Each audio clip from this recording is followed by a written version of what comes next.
Hmm. We did it. Another week. We survived. What happened? More or less. Well, welcome back again to this week's podcast, which today will be brought to you by cool cats and kittens, and also knife sculptures. This week's podcast is also brought to you by bird invasions and enclosed spaces. I'm your host, Madison. And I'm your other host, Jesse James. That's why my screen is weird, because my light is pointed in the wrong direction. Oh, okay. Seemed to like something. Oh. Okay, now it should be able to focus instead of focusing on what's behind me. That is better, yes. Yeah. There. Complete.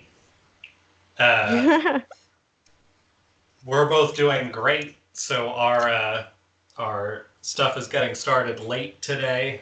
Are you still having nerve pinching? Say that one more time. You're lagging out for me. Oh. Are you still having nerve pinching issues? Not as much. It's gotten incrementally better each day, and now it's not hurting me anymore. It's more if I actually am actively doing like some fucked up dance moves or something, then it's a problem. But not in my everyday life. But I understand you are. Yeah, well, and it's a little better today, but I think that I was getting dehydrated, and that was making it worse. So I'm trying to mitigate that just by having a lot of fluids, I guess. Yeah, I got some fluids. We both have mysterious fluids. This is the last of, well, it might not be the last. It's the very almost last of the sangria, my sangria box. So you're into the dregs? Are there bits in it? Not that I can see. All right. It's pretty all right. It's still probably okay then, as far as sangria goes. I like some bits, but you know, I have. I think the last I can buy in this area, maybe until another company does it, of watermelon-based stink tea. Kombucha? Yeah. It's really good, but it's completely gone from the store. So, and it was also a limited run thing. That sounds good. Watermelon. Mm-hmm. Yeah, it's got more flavor than most, so it's definitely more watermelon-y than I expected. Is that a fry? Do you have fries too? No, it's a zesty vegetable straw. Oh, I don't have any zesty vegetable straws, but I do have the very last of the sea salt chocolate. Very good. We'll see if our freeze frame is you holding the chocolate like a weirdo again. Yeah, I hope so. I'll give us some extra chances for that to happen. Mm-hmm. Generally speaking, it's probably me drinking something, because that seems to be the thing that happens the most in these videos. It seems to always be either you have something in your mouth or you're like... Mm-hmm. Yeah, that seems true to life. Yeah. So have you been, we're in, what is this, technically week 3 of sheltering? I think this is the 3rd year of sheltering, but... Yeah. Have you developed any new self-entertainment tactics? As I told you last night, I purchased a ukulele. Yeah. So we're at that point in the quarantine. Mm-hmm. I will leave that up into interpretation, but typically for me, when I return to musical hobbies or trying to like learn an instrument, that's like not a good indicator of where I am. But Nice. I'm excited. I've wanted a ukulele for a long time, and I use the excuse of being trapped inside to purchase one. So, did you end up finding one just like at a music place online? Was that something local or was it something larger? no, I got it on Amazon. Oh, okay. Yep. Which not essential, so not great, but I did select slow shipping, so hopefully it's not as bad. Yeah, I think when I was looking to get stamps, and I think I mentioned this last time, but the delivery date as of over a week ago now would have been April 26th or 7th. Oh, wow. On just some stamps. So, like, the easiest thing to send. So, hopefully it's faster than that. Yeah, I had a hard time finding a ukulele in like a good amount of shipping time because it was all either like Prime, you'll get it in 4 or 5 days, or you'll get it a month from now. Yeah. And I was like, I could do somewhere in the middle would be fine. But I did see an article or a video of a guy who works for Amazon complaining that people are buying too many sex toys and that sex toys are not essential. So please stop buying all the sex toys.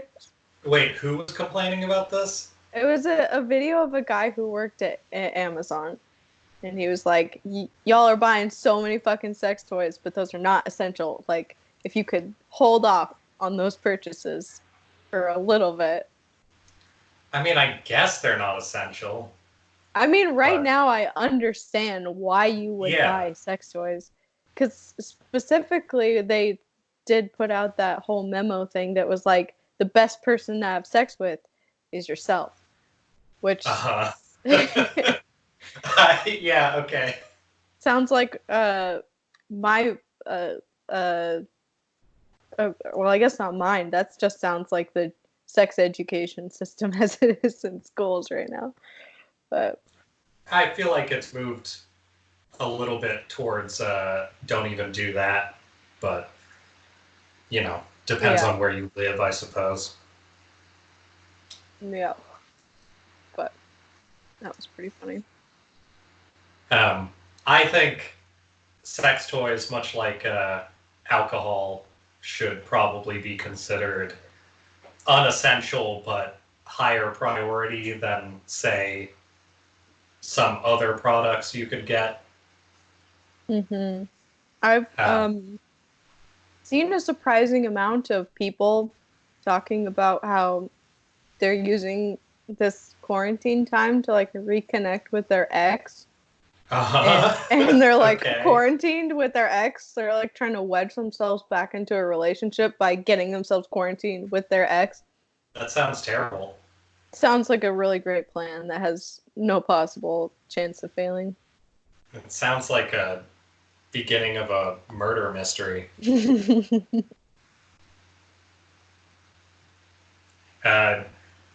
That's at the end of today, I will officially be not solo quarantine for at least a week. So that should be interesting. I tend to operate a lot better in private spaces. So I'm probably going to be slightly more haggard next week because I imagine I will be in my personal space and my personal space only for the majority of the next 5 to 7 days, but we'll see. My roommate has a job that is, more of a job considered human by our work standards. So he's able to actually do work during the day on a timesheet basis, and I think that probably means that the household is going to become an office for the next week or so. So we'll adapt to that as it happens. I don't think it'll affect recording. Recording in my room is not going to work because the sound is probably the worst in there, but we can make that work as well if it comes to that. All right. That'll be interesting for you, sharing a quarantine time workspace, I guess. Mm-hmm. I mean, to be clear, though, I won't be. The way that I live on any normal time is kind of giving people space and then taking space if they are absent, doing something else. So that's probably more what it'll be like, but it'll be more like a gnome living for a little bit. Gotcha. How are you using your gnome living? Because I imagine you guys have to be rotating spaces to some degree over there, right? No, we should do that. But both of our desks are in the same room. We just put ourselves at the opposite ends so that there would be kind of some space there. Okay. As of yesterday, I think we have kind of reached the cabin fever level of don't fucking look at me or I'll rip your face off kind of situation. Things are good, we probably should be going for more walks to reduce that frustration. But yeah, our apartment layout really wasn't in a way that we could separate our workspaces, which kind of sucks because we're both kind of loud thinkers, I guess. I do a lot of idle humming and singing to myself and bullshit like that when I'm working, and he just does a lot of ha as he learns in his classes. So it's an experience. I'm coming from the position of somebody who, when I'm in relationships, I'm the person who doesn't require any personal space. I have seen what that can do to certain people, and I fear for most people who are having to deal with that for, I'm gonna say, probably 5 more of what we've already done, realistically. So, I don't know. I think there's going to be a lot of interesting stories coming out of this chunk of time, in addition to,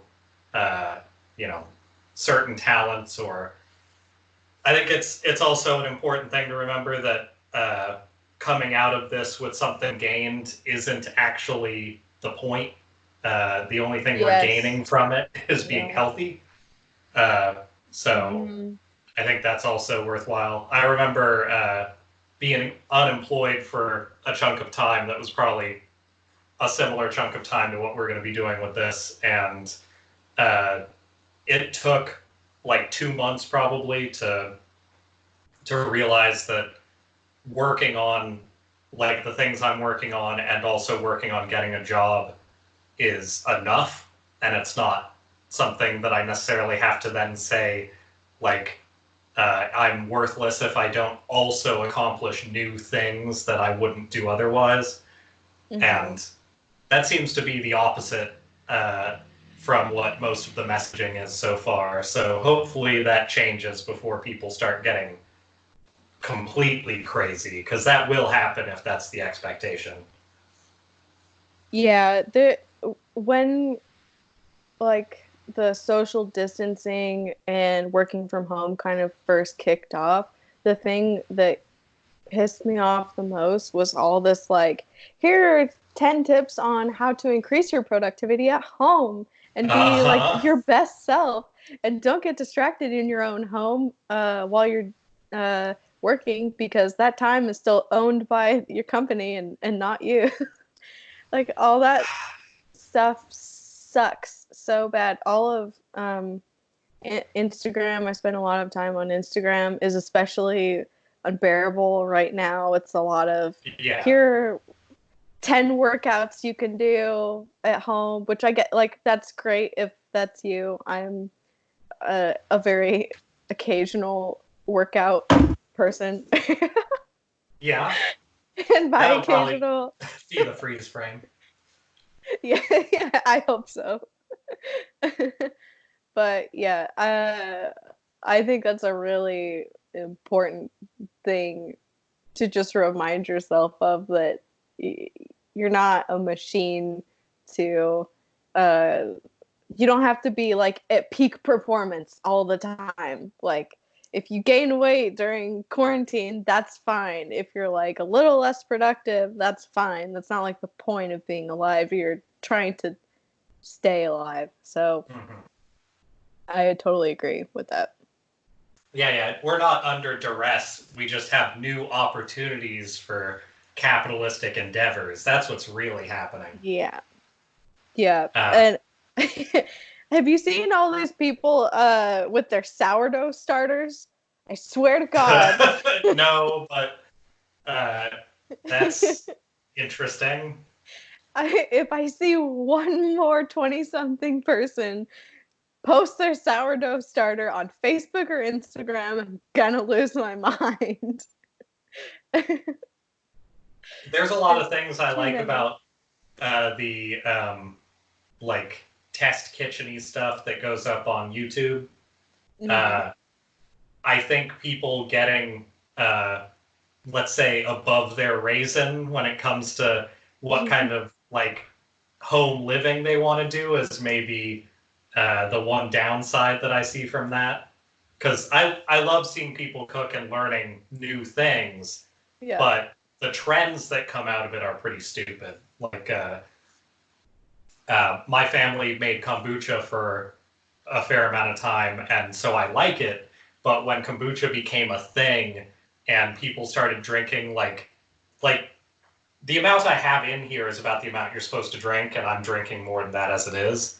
But like once a day, the way you're supposed to drink kombucha, from everything I've heard, is like a serving of it.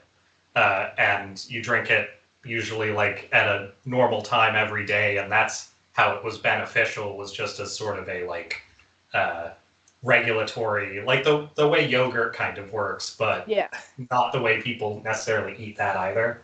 And then like as soon as the kombucha craze hit, there were like these tankers of like 20 ounces of it that people were buying like all the time. And I don't know, that seems to happen with anything. And sourdough, I could see being a definite that style of thing to happen. Maybe people will get really into making pasta again, though. That was a fun time. Oh, wasn't aware that was the thing. But yeah, I think everyone should get into that. I'm not opposed to people being into making your own bread or sourdough starters. I think that's a good thing. But it's funny to just see it all crop up at one time. Everyone's like, gotta get my sourdough starter happening. When I go to the store, and you've seen it, but so the store near me, still way too expensive, but they're having to do a bunch of things to like not mitigate it, but like make other things available for people. And one of those things is packaging different quantities of donuts together in like a pre-done, keep it clean kind of box, so they're not just sitting in like an open space or something. And they are doing like 4 or 6, and they're only putting the good donuts in them, which I think deserves some kind of like big ups. They still don't have crullers because that's the real donut, but they'll never do that because everybody's an asshole and doesn't understand it. The once they are putting in though is often like a maple bar, something chocolate based, and then an apple fritter and either a second maple bar or a second apple fritter, and that's like what donuts are. Like you don't need other stuff in there usually. Yeah, and that's those are the pretty best good. ones. But I'll get those, and then I'll have donuts for like 2 to 3 days max, and like that's plenty of a dessert. But if you're only going to the store every like 10 or so days, that's not gonna like pull through that whole section of time. And I'm very dessert heavy when it comes to like my own like reward system, I guess. So I've gotten really into doing rye bread and jam at night again, which was something I did for a little while. And I think it's probably better than the donuts. Like I look forward to it more as a like sort of evening thing, but there's something about donuts that I can't not still be attracted to. Yeah. Also, have you been doing any experimental cooking during this chunk of time? I feel like I did do something. Or are you going to get into sourdough? It's possible. I love sourdough, so I might as well. But outside of that, I don't think I've done much interesting cooking. I did try something that I had thought of doing for a while. I think this past week, where I always wondered how it would go if you just mixed in like dehydrated coconut flakes with your rice in your rice cooker before you cook it. And I did that, and it was really good. So I made was it like still coconut. Crunchy, or did it rehydrate? Yeah, it rehydrated.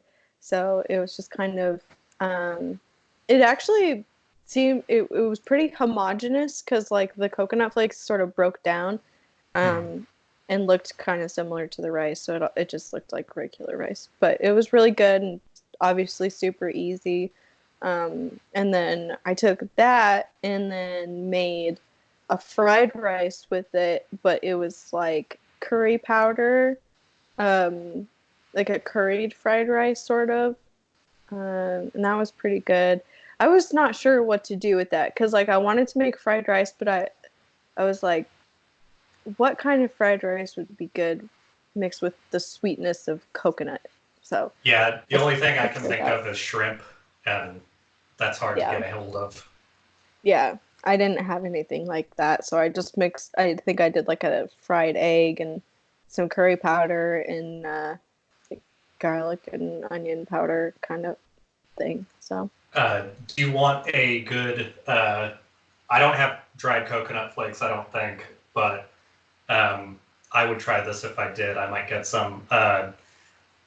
If you make rice again with the coconut in it, and then leave it overnight in the fridge, it doesn't have to be covered. It doesn't matter if it dries out a bit. And then for like, I don't know, probably 4 days, it stays pretty good. If you take a handful of that and like a half a cup of either milk or a milk-like juice of some kind, and add raisins to it, that's a really good like cold cereal. Yeah, I thought about doing that. that's probably my favorite thing to do with it, because I'm not a huge cereal fan, but I do really like rice, and that flavor combination sounds like it would work really well. Hmm. I love kind of weird alternative cereals, like mushy cereals. I love rice for breakfast with the milk and cinnamon and stuff. That's always good. Um, I used to have malto meal a lot growing up. I have not had that in years, but I just Oh remember yeah, I used to have that a lot. Malto meal has um, better flavoring than most like oatmeals and stuff. Yeah, But it also probably has a higher sugar content. I don't know. I think so. From what I remember, it was pretty sweet, but hmm, maybe I'll get some malto meal. I haven't had that in a long time. Yeah, it keeps well. It would be easy to just have that. Yeah. Um, that's the other thing that I've been making in our isolation food corner is I have a drum of uh, like instant oats, which aren't Hmm. ideal for making overnight oats, but uh, this last week I made it a fair amount of mornings. I think like 5 times, and that's been really good. The first couple times I made it was fine, but the thing that I've kind of decided on is taking a small apple and cubing it as small as like you want. Hmm. Uh, taking that and like maybe a quarter cup of peanut butter and microwaving it for like 40 seconds and Ooh. stirring that together. And then adding, we have strawberry preserves, so I'm adding like a large spoonful of that and mixing that in with those. So it's kind of like a peanut butter and jelly sandwich, but the bread is apples, I guess. Uh, That sounds really and good. then I put in like just enough oats to where I can coat it, so it's almost like making like I don't know, like tiny you know the Muddy Buddies, the like Chex cereal stuff where you kind of coat it in different Yeah. things. I'm just treating the apples like that, but making that around it. And instead of powdered sugar, I'm using the instant oats, so those kind of cover it. Mm. And then I submerge that in oat milk and put a little bit more oats in it to like be in there to thicken up the oat milk a bit. But I found out that that is 2 servings, not one. uh, and it was fine one morning when I had it, and then I think I might have had like a slightly larger apple or something in the second day, and it was that feeling of eating too much, but like early in the morning, which is not something I'm used to. Hmm. So probably do that, but then put it into 2 separate bowls and just eat one the day after, because it turns into a lot of food by the end. Yeah. Yeah, I could see that being really filling. It kind of reminds me of a recipe that my grandma makes that's just like baked. I guess it's usually pears, but you could do it with apples, like a baked apple with Mhm. oatmeal uh batter, I guess, like crumbled kind of batter on top. Okay. That is so good. You could do Sounds that too. like a no bake cookie, but with baked apples in it, because that Yeah, kind of like sounds what like she it. does is she halves the fruit and then puts the crumbled up dough and like oat bits inside of that and then just bakes it Okay. and then she drizzles it with like caramel or something similar like syrup maybe, but it's Yeah, so good. that sounds all right. Yeah. It's a good fall dessert. Yeah. Uh, we'll be out of quarantine by fall, right? Yeah, yeah. One of my favorite, like, it's a half joke, but it's not really, uh, not really a full joke at least, is the stay inside, save Halloween. I think that is a good barometer of if we're doing okay. Is if we're in for spring, that means things went great. If we're in until like August, you know, that's fine, but it's going to be real fucking hot when everybody's stuck inside. If we're still inside and it's Halloween, something went wrong. Yeah, that's a very depressing thought. Well, I don't know. I'm starting to get used to it in terms of at the start it was like being inside is not that big a deal as long as we can still be outside. Also, I think I don't know. There are parts of being single for long periods of time, like I have been lately, where this isolation beard isn't going to help, but when you get to a certain point, it's sort of like fine, but it's based on the idea that like, things can happen at any moment. You shouldn't like push it. But when you start looking at like isolation as like the next like 6 to 12 months as like a like looming specter of possibility, and then consider that like that's the barrier to where you can even think about like having any sort of like close relationship with new people, that starts to turn into like less fun. But I think over the course of this last week, I've felt less oppressed by that, mostly because like, I don't know, there's a lot of feelings of, man, I wish I didn't have to be stuck with this person going around, and that takes the edge off of not being stuck with anybody. Where like I think the jealousy and the like contentment meters are kind of balanced after like the actual reality of being stuck inside. So I don't know. I think it's unfortunate, but also I'm a old video game hoarder and stuff like that. Like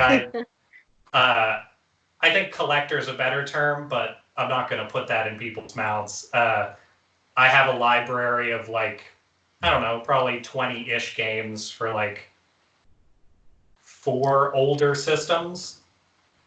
And a bunch of those are games that aren't completed or like were completed, but so long ago that it doesn't matter. And then like I keep up on current stuff to some degree, like as much as I'm able to while still living reasonably. So even not really having money now, I still am like the kind of person who goes in and buys the garbage on sale and enjoys it. So I have like probably 20 to 30 games that nobody's ever heard of that are waiting for their chance to get played by somebody in the world, and I can take that on. Also, how is your Animal Crossing adventure so far? It was pretty short. I got on, got rid of the cockroaches. I didn't even fix my character's bedhead. I think returning to Animal Crossing, like a game that you've already played a lot, is a little less fun when you know there's like a new version.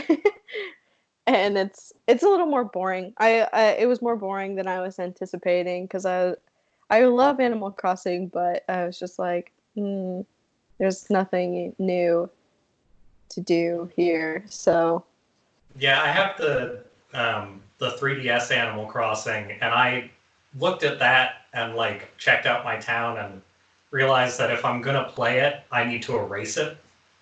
And then I decided I'll save that for later if I need it, and just have been playing the first Animal Crossing. And that one, like, it's alien enough to me. Like, it's a 20-year-old game or 19-year-old game, so like, there's there's no like recollection beyond like sounds and images that are kind of familiar. Yeah. And maybe I should do that. that one's been good. Um, I'm not gonna hook up a GameCube, so I'm just playing like a ROM version of it. But the only thing that I will advise anybody who decides to go that route is make sure you turn on your assisted processing, because if your GPU isn't helping with the game, the data will fill up and it will just close down your game after like, I'd say like a half hour to 45 minutes, depending on what kind of thing you're playing on. And I learned that the hard way, where I did a bunch of stuff in a day and was like, nice. Because I've been playing it like when I wake up, because it's like a half hour to 45 minutes of like stuff you can do, and like if you're going to do other things in a day and you're not just going to stare at Animal Crossing. And one of those days I had literally like finished out everything I wanted to do in the town. And it was like the first day I got access to an axe. So like it's still early. And as I was walking past the save point to go sell my last bit of stuff, it just froze. And then like I went through and I set up like a save state button, and went through all the settings to make sure that I could set it up to something that actually worked. But that was a great tragedy in the world of Animal Crossing. But still not too bad. Like I did fix the settings and go in and at least like buy the things I bought and then just go back to my house and leave. So, but I think I had, in that day, I had submitted 8 fish to the museum, 6 different pieces of fossils, which you have to send away in the first one for. So you have to like find them, mail them to the museum, and then the central museum mails up to, I think, 3 of them back a day. So you can't actually like find them and just go give them to the museum. You actually have to like take a full day in real time after you find them minimum. So like in essence, some of the stuff I did was long periods of time that I just don't have accessible to me anymore. But also it's a video game, so hey, you know. But yeah, I've also, one of the older games that I have that I haven't played in a while is Wario World, which is not a super well-known game either. And that one was like the GameCube's answer to Mario 64. And it's a 3D adventure game where you're like walking around finding treasure as Wario. And it's short and kind of bad in some ways, but I got further in it than I ever had before, and that feels like an accomplishment as a big Wario fan. Yeah, that's good. Even if Nintendo has problems, at least one of their villains is a just capitalist, and that's it. A fun, whimsical character. Wario is like the cartoon version of Landlord. Yep. Do you want to mention what that thing I sent you from earlier in the week was? Which thing? The one that I sent you that was an article most recently. Okay, hold on. I'm scrolling. How the rich are dealing with coronavirus? No, I mean, that's a good video. So this is the subway thing. I'm sure a lot of people have heard Oh, about this, but I thought that was pretty cool. I had not heard anything about that, but yeah. So, do you Well, want to? the sign that they have up. Did you get to that part? No, I'm opening it now. Yeah, scroll Oh down to like God. the sign is perfect. That's what most people have seen because that turned into a meme, and I think a lot of people thought it wasn't real. uh, but That's a it's bummer. it is the perfect encapsulation of how capitalism is trying to deal with this whole thing of just like, no, no, no, it's fine. We're just gonna, you know, put in some bonuses. Yeah, that fucking sucks. Are they like each franchise is individually owned or something, or is that how they work? Um, I mean, they are technically a franchise thing, but I don't think that there's like full autonomy for any kind of franchise thing. Uh, but Hmm. it's been a long time since I've worked anywhere that would even like consider those kinds of rules. So it's hard to say. But what the I issue is, if you haven't yeah. seen it, is Go. Subway. There's a comically evil, like what you would see in a movie billboard for it. I don't have it up, but what's the billboard say on it? Because the wording is good. It says free medical mask to protect you and your kids. Buy any 2 regular sandwiches and get 1 free mask at Uh, Subway. and then the picture, it's a billboard, first off. Like, important to remember, this is like being shown so that you can definitely see it. Uh, Yeah, here's the yeah. My favorite part is that they're offering one mask with 2 sandwiches, but if you and one parent and one kid want masks, you would have to be buying 4 sandwiches to make that happen. Like, it should at least be a mask a sandwich, even if this were an okay plot, which it isn't. And then you their would think. comments were like, well, it's hard out there for us from Subway, which is also the most like, okay, sure. Um, yeah, I don't know. Between that and the McDonald's stuff and just all of that kind of Mm-hmm. corporate garbage that's happening right now, everybody who has been talking about how much they disagree with Trump, but now if they own a business and Trump's talking about like putting us all in danger by having us go back to their business, they're all like, yeah, totally do it. Um, yeah, human lives are definitely not as important as keeping the money flowing. 2 sandwiches worth of Yeah. profit. Uh, and then the whole idea of like us still not having anything set up, like the money that we're getting in what, like 1 to 12 weeks or whatever now that they're saying is to cover 5 days ago or 4 days ago's rent, basically. Uh, so that for a lot of people who need the money, that's the perfect amount of money to like help with rent and bills for 1 month, and that's it. For a Mm-hmm. lot of people who also can't work, that's enough to like help cover rent. And then for everybody else, they're getting less if they're in a higher bracket.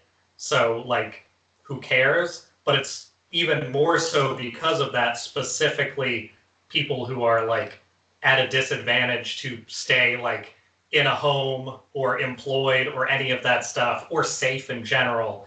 Those people are now being expected to maybe get money eventually, but also definitely don't go outside. Don't worry, they can't evict you until it's over, which is a really cool thing that not all places are doing anyway. Uh, Yeah. there was a story that I didn't like keep the page for because I was not feeling especially jazzed about it. But I think it was in the U.S. It was like in the U.S. or the U.K. and it was like a person who works as like an RN who got kicked out of their apartment since this started, and it had part of it had to do with fear of somebody working with COVID being in a space that other people were in. Wow. So, like, I have no idea the details behind that, but if that's even half true, that's not a great sign because there's always more of that stuff happening that you're not seeing. So that's exciting for everybody. I don't know.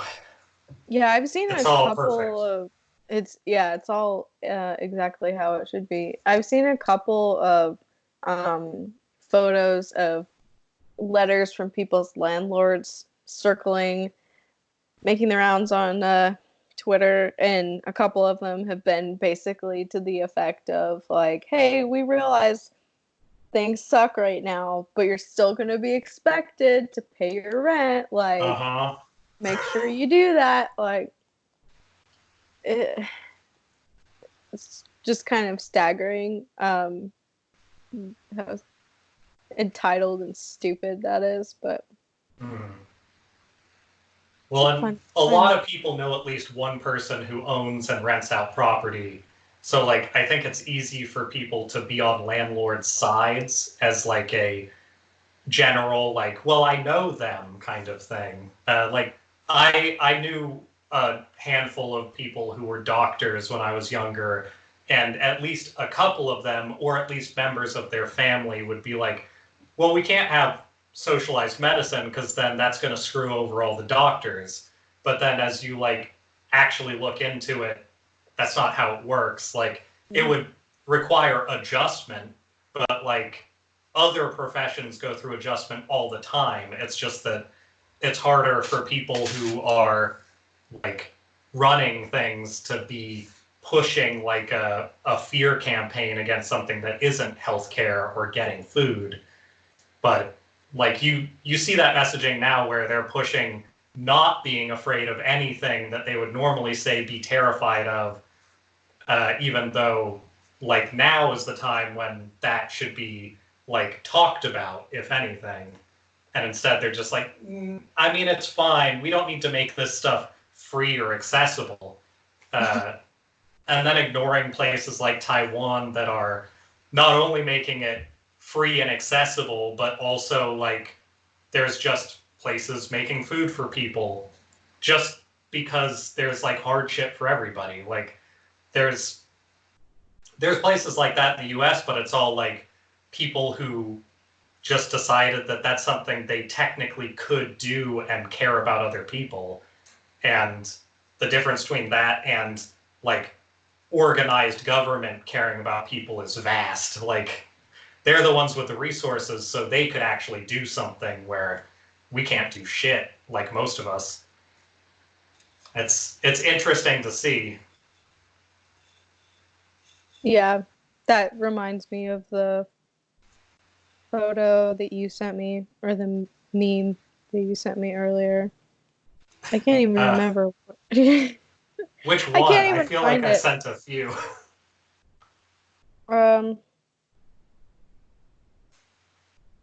The one you sent me right before we started. Oh. The equality versus equity versus justice. Oh, yeah. That one's pretty that's good. My favorite added third panel.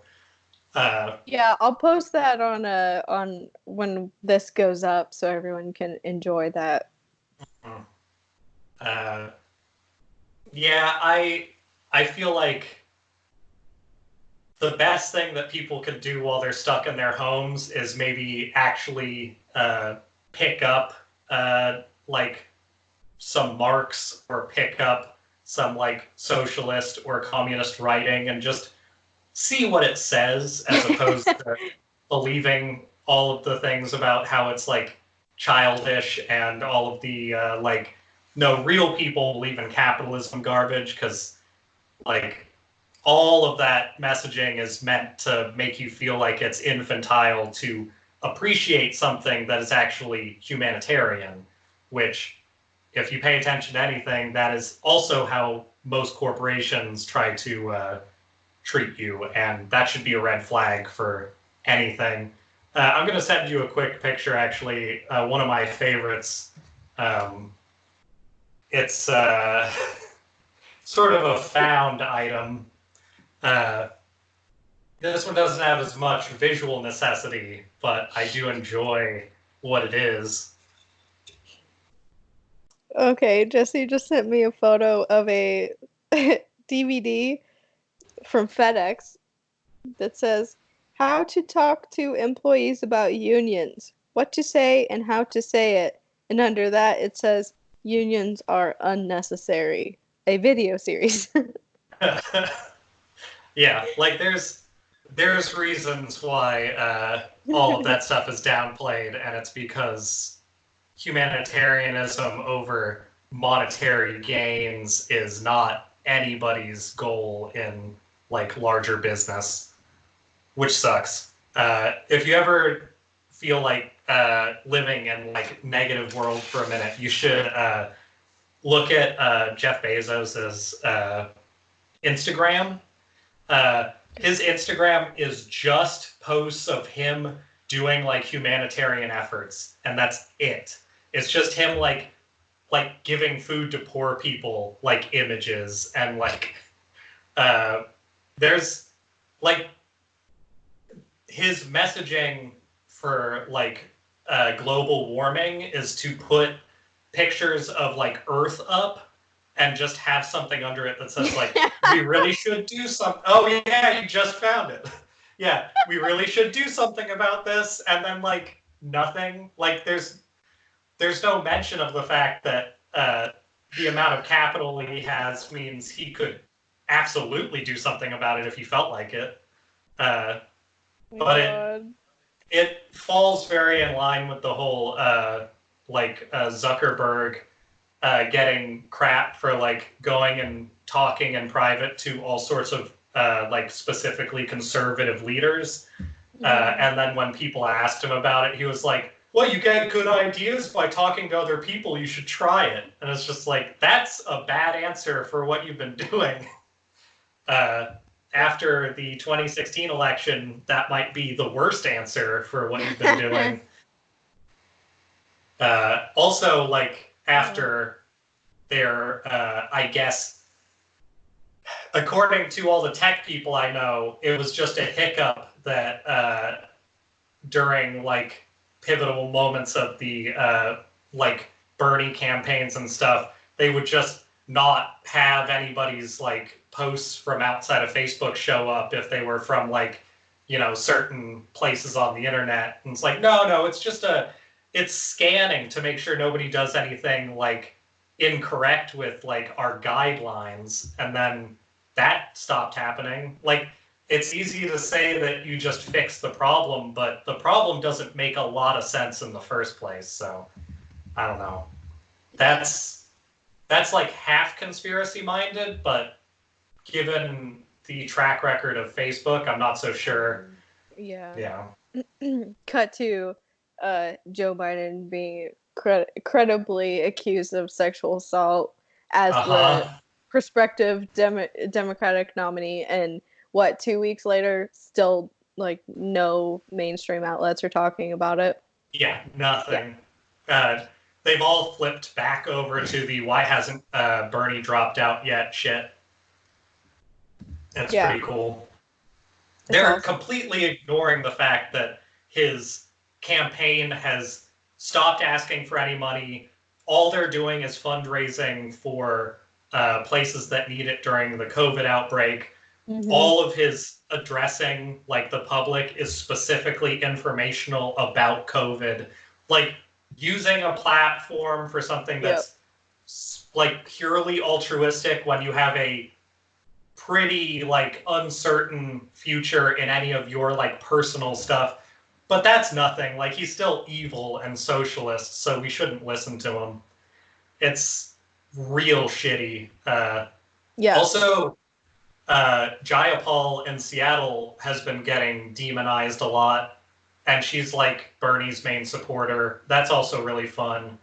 Like, it's just the messaging around people, if they support like anti-corporate action in any way whatsoever, it's a bummer. Like, it is nice though having a close friend doing socialist action in this area, and like hearing more about like what they're doing and how they're doing it seems very active. It doesn't seem like it's quite so like outside of like things that are like actively going on right now. Mm-hmm. So that's promising. I also heard some things about Idaho and Montana being where rich people want to go if things go bad. So you have that to look forward to if things go bad for them. Yeah. You actually should watch that video from before, the what rich people are doing. I think that even mentions it at one point. I It's a wouldn't half be hour, surprised. but you know. Yeah, I that makes sense. I hope that doesn't happen, but I understand why they would think, yeah, that's where I'm gonna head next. Because housing in Boise like quickly becomes not affordable for hardly anyone. But you know, fun things. I did watch that clip that you sent me last week about what's her name? About Tara Reid. Oh yeah, Her, the allegations against Joe Biden stuff, yeah, I finally watched that today. and how it's been known about and like up in the air for a while, and people again have just been sort of ignoring it. I was really surprised to learn about her kind of being turned away from the Time's Up people, or was it Time's Up, or yeah, I think that's who it was. I can't. Is it the Time's Up people or Me Too or something like that? I'm pretty sure it's Time's Up organization. Whatever. I think they also had some Me Too stuff, but I think the Time's Up is the group that like actively sort of suppressed it.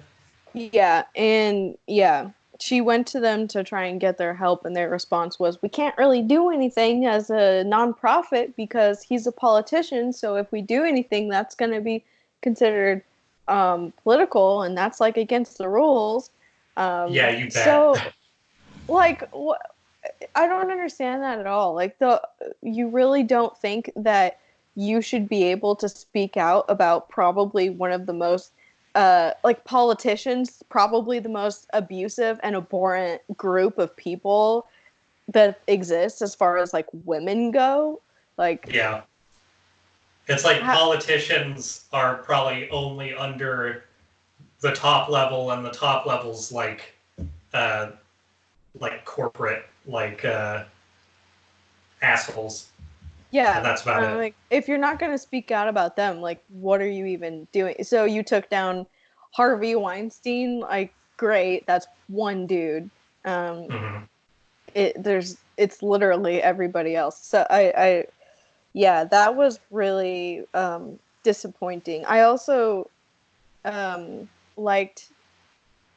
I can't remember who was like leading the coverage in that clip, but she was talking about how Tara has been trying to get this story out, and she's been going to people for a while, like in the mainstream media, just trying to get them to cover it, and they won't touch it. And so now people are like, well, why now? Why are you just saying something about it now? Because literally no one will even touch it. Like, no one wants to say anything. And I don't even... Yeah, You mean the lady on the like show that it was like a clip from? Mm-hmm. Her name is pretty easy to remember because it's Crystal Ball. But yeah, I like her.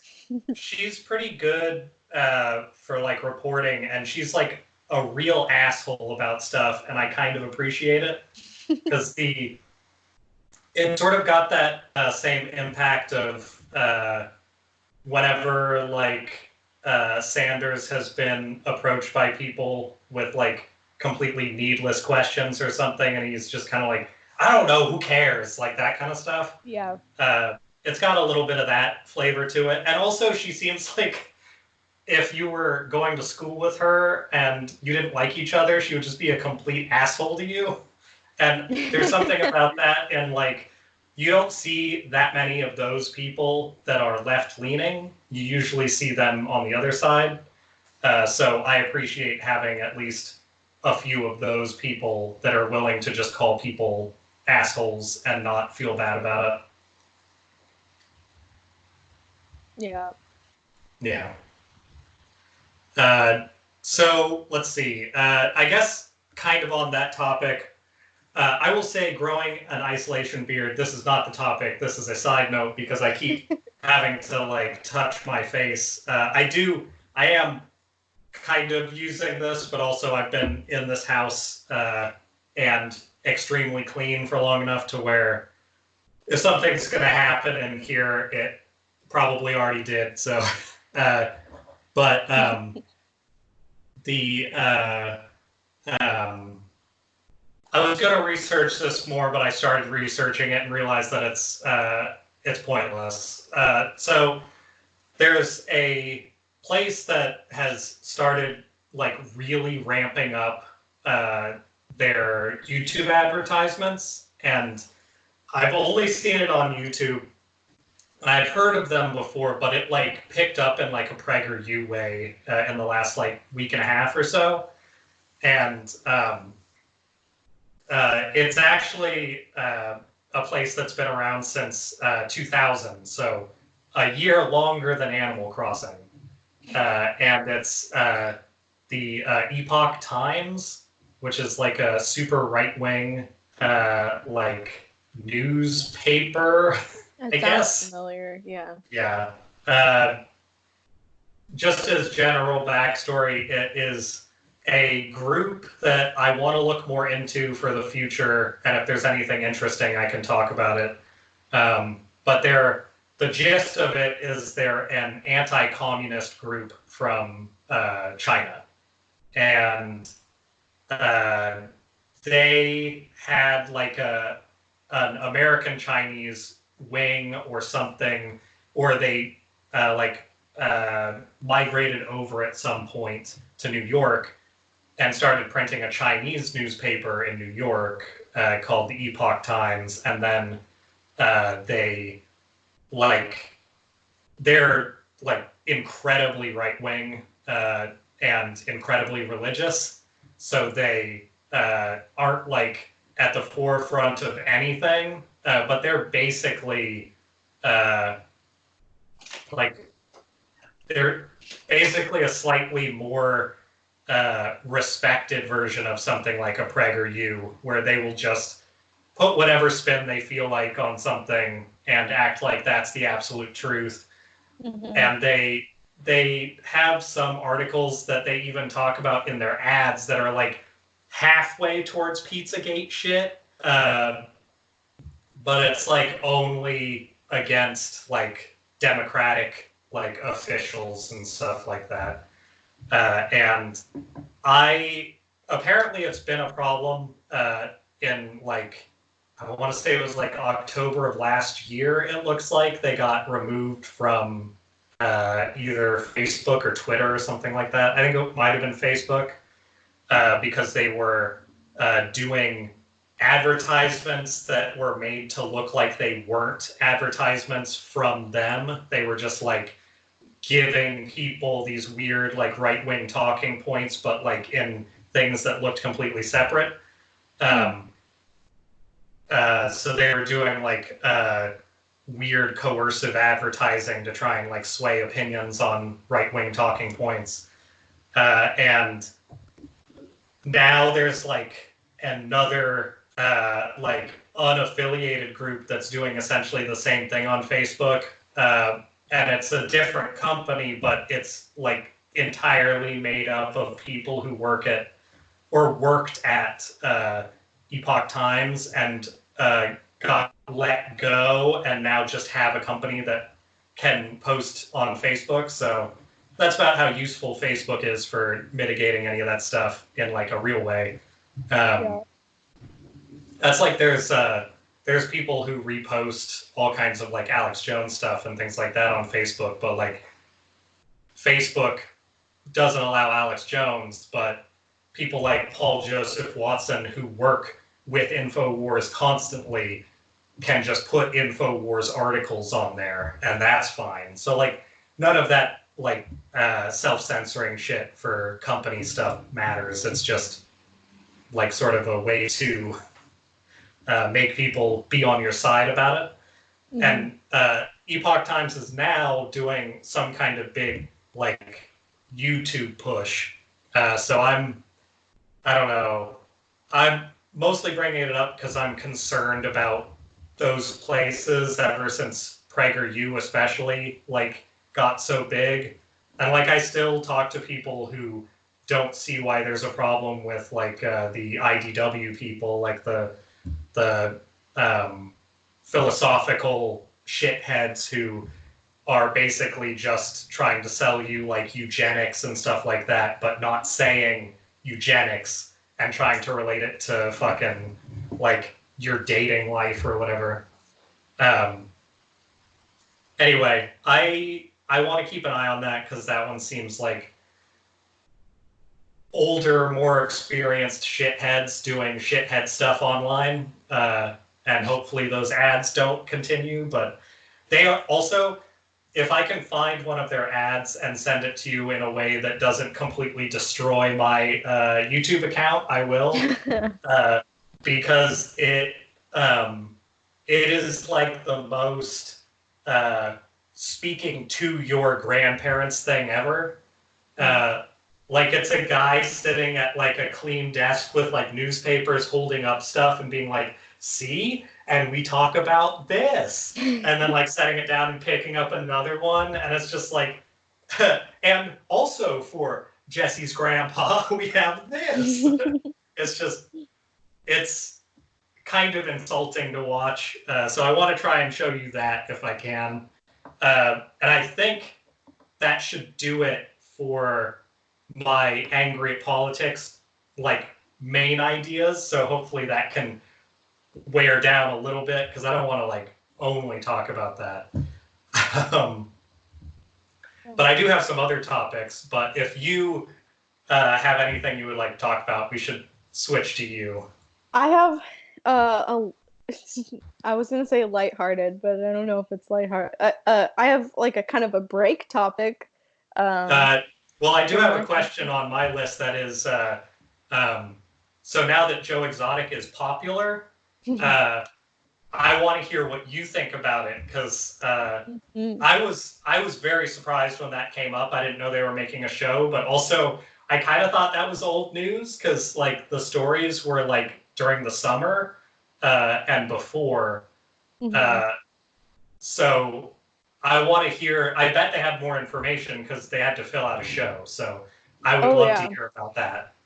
Yeah. So I watched the show. I think I watched it all in like a day. It's really engaging and interesting. They cover everything. What's the show called again? Just so people Tiger can see King. It's called Tiger King. Netflix? It's on Netflix. Mm-hmm. Okay. Yeah, so you can stream it there. And I had actually not heard about him at all. Like I didn't know anything about Joe Exotic. The name sounded familiar to me. I think I vaguely heard about him during his like stunt presidential run, maybe. And then I didn't care about it, so I never looked into it. But yeah, the show is absolutely fucking bananas. I can't I can't believe like the levels of, it seems like all, well, in some cases it's very literally organized crime, Mm-hmm. but there's just so many levels to it. So like the show covers not just him, but kind of his whole cohort of tiger obsessed people. Yeah. And all of these people are insane individuals with like who lead these like such eccentric lives. There's one other guy who's like the other notorious tiger uh breeder zoo person, and his name is Bhagavan Antle, and he calls himself Doc Antle. Uh-huh. Yeah. Good. And he is he actually deserves his own documentary, I think, because he his thing is that he's in like a bunch of polyamorous relationships. He has like a bunch of wives and a lot of children, and they all are just centrally located like on this tiger zoo place. And he's very like highly secretive about his personal life, but I don't know, just the way that he carries himself and his charisma is very like cult leader. um Yeah. and they actually get they get a lady who worked with him for multiple years to talk about her experience there, and she was actually like one of his wives. And she talks about how it is very classic cult kind of stuff. Like he will bribe them with money, and it's kind of suggested that like if you want to go higher up on the chain here, you have to like sleep with me. Yeah. um, and he does the whole I get to dictate like what you wear, where you go, like who your friends are, thing. But at So least there's that no guy. drug use. It's Oh probably yeah, totally clean. no, absolutely not. No, everyone is totally clean and sober in this show, That's 100%. I know one of those guys. He has my copy of a movie that I wish I still had. Yeah. Yeah. He disappeared. Uh, Oh. Along with another person that I am friends with, I think. Uh, I mentioned this at one point early on, but uh, if uh, if there isn't any cult stuff happening, they should get a hold of me and let me know. But yes, this uh, doctor, whatever his name is, Doc Ansel.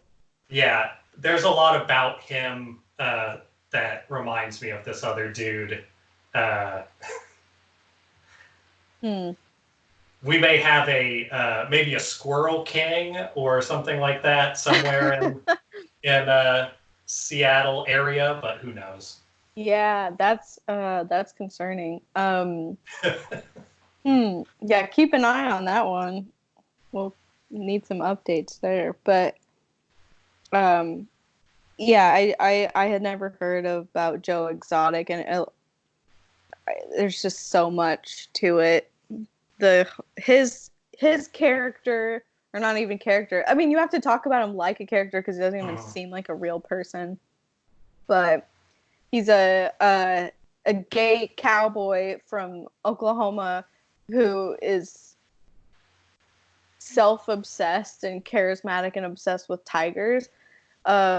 And I actually rewatched the first episode yesterday, and one thing that kind of I missed the first time watching it is that he, uh, growing up, was his parents were like very homophobic, and Mm-hmm. so he had a suicide attempt, and he like broke his back or something, and spent multiple years in a brace recovering from that. And part of his recovery was being in Florida, and his neighbor had a bunch of like baby lions and tigers and bears and shit like that he would pet as therapy. Uh huh. And I think that's pretty much the key to his whole deal is just like, this is my therapy. This is how I like cope. Yeah, he has like the backstory of a serial killer, but instead of getting into animal dissection, he got into just being around animals. And like convincing very obviously straight dudes to marry him. Uh-huh. That part was really interesting. He does have a very similar kind of charismatic cult leader vibe, but his is a little less sophisticated because I think there's more drugs involved with his operation. Yeah. Charisma is very dangerous. Yeah. And it seems like, I don't know, is it even charisma or is he just fully delusional about the kind of person that he, because he does shit like run for president, although it's fully like a publicity stunt. He kind of reminds me of, and it makes sense why in his presidential run and a lot of his other like branding and marketing, he does a lot of mirroring of like Trump's appeals sort of thing. Right. And that makes a lot of sense. They really have the same sort of like narcissistic personality. So yeah, I think if you're sociopathic and you have a lot of charisma, you can go in certain routes, but it's like cult leader, religious leader, or like Tiger somewhere, yeah, Tiger King, and or you can just run a business or something like that. Basically, is exactly that WeWork guy. That asshole is a charismatic sociopath who just happened to convince tons of people who get to invest money into him to make essentially empty buildings. So yeah, it can be pointed in a lot of directions, but it's basically never a good idea to give those people attention. yeah, I think, or we end up with Tiger Kings. right. I think if the general public was more attuned to characteristics of like a sociopath or a narcissist or like those kind of personality types, I think everybody would be horrified and astounded to see how many of these like worldly or like higher up people are all that personality type, because Yeah. you don't have to be like a plucky wonderkind kind of dude to like get to the top. You kind of just have to manipulate your way there a lot of the time. So I mean, yeah, we will always have charismatic narcissists because that's like all of our most famous people. But yeah. as long as they're not fully sociopathic, that's fine. Like you can have some of those. But once you start getting into people who are just socially very powerful and also don't give a shit about anything, Morally not there. Yeah. yeah, that's no good. Yeah, and that's what is interesting to me about Joe Exotic, because he has a very, or not very definite, but he has like a moral code. Like he definitely cares about the animals. He just has kind of like molded that moral code to kind of fit what makes him feel good, and Right. that's like what is right. So it was really interesting for me to see him talk about and interact with Carol, his like arch nemesis who runs Big Cat Rescue, because she also seems like there's a lot going on there too. Yeah. I think it's really funny that just like tigers and lions in general attract this personality type, just this like chaotic energy person who needs something to really uh, invest themselves in so deeply. It's so funny, but yeah, she definitely, there's like something going on there. She may or may not have murdered her husband. I don't know, but Probably. Yeah. probably. I don't know. Do they go into Exotic's music at all? Yes. Oh Do my they god. do they get to the part where they reveal other things about his music, or does it just talk about his music in general? They kind of just introduce it as it's relevant to whatever they're talking about. It's not like a main uh part of the documentary. Okay. Like they just use it kind of to introduce him and his personality, and then later on they'll show clips of music videos, like the one where he's uh gotten someone that looks like Carol to like act out feeding her husband to tigers. He Uh, wrote a whole song about this lady. Like he's so fixated on her. Uh, but God, so interesting. But no, they didn't go into anything too too deeply about the music. um, okay, so uh, wow, weird places reporting on this. Uh, all right, well, this is the most recent one. This came out, but I bet they were done filming. I'm just going to send it to you to avoid spoilers, because I legitimately do really like the path that this stuff takes. But there is one of the later updates that I was hearing months ago was this thing that I'm sending you, and somebody wrote about it like 6 days ago, so it is still accurate, it looks like, which is good. Okay.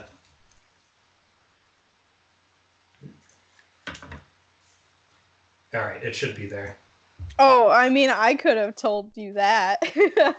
Well, so if you look into that, though, there is more to it than just that. Oh, really? Okay. Uh, so the article that Jesse just sent me was talking about how, well, at least I'll just say the headline: Joe Exotic did not sing his songs himself, but paid thousands to fake them. And like, I kind of figured Yeah. that part, but you're saying that there's more to it. Okay. There's more to it. That's the basic part of it, but like one of the big things that made him popular when people first started talking about him a lot was his music. And it turns out that none of that's real. Like it's all just like him pretending to do music. And I think it's from Washington State is where that music is actually from, Oh, which I think serious? is pretty funny. Yeah. I knew I knew that, like, listening to the music videos, I'm like, there's no fucking way that this is this dude singing. Like, I hear you talking and then I hear the singing does not go together. There's legitimately a lot of people who were vying for him to get better treatment because of how good his music was. So it fooled a lot of people. Whew. Yeah. I mean,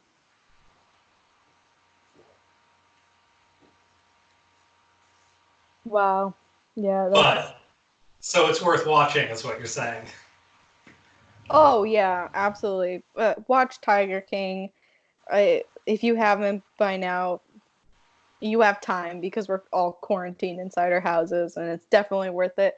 I also want to say, I think episode 5, um, they it covers the story of one of his partners. Um, I think his name is Travis Maldonado, um, who uh, acts dies in like an accidental suicide, I guess. Uh-huh. I There's a lot going on there. I don't know what the full story is. They don't address it too deeply on the show. I think it's because that case is still open. Yeah. They kind of but so the main point I wanted to say is like a trigger warning.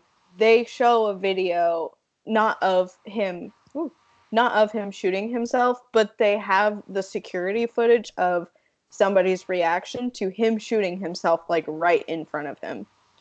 Okay. Which, yeah, so Probably watching. not a good face reaction. No, it's genuinely terrifying, and Uh-huh. I hated it. I hate, like, I see shit like that. Like, I'm fine with it generally, as long as I know it's coming. But I didn't know that was gonna happen, so Yeah. that was pretty fucking jarring for me. So, like, trigger warning for that. If you're sensitive, you can kind of tell, like, when it's leading up to it, if you know it's coming. But if you don't, it's very scary. But yeah, he, I guess, dies in an accidental suicide. He has some, like, fascination with guns, and one of the ways that Joe kept him around was buying him weed and meth, I think, and guns. And he seemed like a very uh, depressed and mentally not healthy person Hmm. from all of the, like, accounts that they have from people. So I don't know if it was truly an accident or whatever, but yeah, that's episode 5. So just a Okay. warning there. That's good to know. Yeah, there are definitely parts of that story that when hearing about it initially, I was not like, wow, I want to see this. So I'm glad Um, that they made it interesting. But yeah, without having some pretty dire situations at points, it wouldn't work. So makes sense. Um, yeah.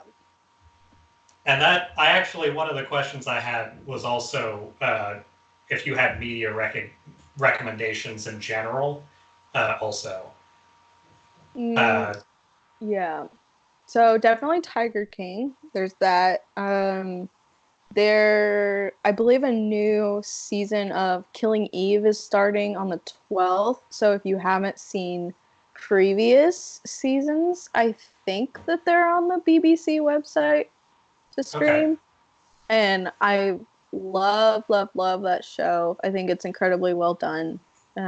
Both Sandra Oh and Jodie Comer are awesome. Those So are there's that. those are good actresses. Hmm. Yeah, Jodie Comer is so good in that show. She does such a great job. Um, Other than that, Evan and I have been watching, or we just watched Shanghai Noon and also Uh-huh. Shanghai Nights. Yeah, there's some problematic stuff in those, but I think I saw those as a kid in the theater with like a friend from school. Yeah, Uh, Even then, I was like, ah. yeah. But yeah, there's definitely some, like, questionable decisions, but they're good, lighthearted fun. I just remembered them fondly because I remember watching them, like, with my family. Yeah. So I was like, I just want to watch something that I've seen before. Well, Uh, those are basically like the Rush Hour movies, which are also worth watching in the same vein. yeah, it's kind of just a fun rewatch. Uh, Jackie Chan is a weirdo rich guy who hid his money, and it was like found out in the Panama Papers stuff. Uh, but what? yeah, he was one of the people in the Panama Papers, like hiding his money in South America or Oh Central. wow. Um, but I still like his movies. But that's part of why his career is maybe weirder now. A lot of the people didn't really get punished at all who were doing that stuff, but they at least they did the thing that cancel culture in big quotations is ruining for people, where it's like how what's his name, the comedian who made women watch him masturbate, Ugh, Louis Louis C.K. C.K. It's like how his career is fine. Like he's still doing voiceover work and he's still doing sold out comedy shows and stuff, but you hear about him less, and that's kind of what happened to people from that stuff, where it's like nothing ever really happened to anybody and nobody's canceled. They just don't have like the same big budget movies as often. He just released another special today. Yeah. So like literally the only thing that you could ever maybe point to in the cancel culture dialogue is like, I guess, real things like Weinstein and Epstein that were like things that had enough backing to be legally actionable. But the rest of it that should be legally actionable, that's just outside of purview, like nothing ever happens to those people. Like I think I've heard of 0 other people that were like notably dealt with, other than, did they do anything to the people who were doing that college scam? Did they get any like jail time or I'm sure they got fined or something, right? What, it was William H. Macy's kid and some other people. I don't remember what ended up happening with that. That's like the closest other thing I can think of that was like that. But I still think that Jackie Chan's really good in movies and stuff, especially from that time period. So I don't think people should avoid those movies for sure, but I think it's worth bringing up. Yeah, I think. I mean, when you're watching older movies, it's I don't know what you gain really by, I mean, other than having like the ambient awareness that like, oh, that's not really okay. Right. Judging them by today's standards now doesn't really do anything for anybody other than maybe like, make you feel good about yourself that you can identify it, I guess. But it's like watching old Westerns and being like, that horse isn't okay.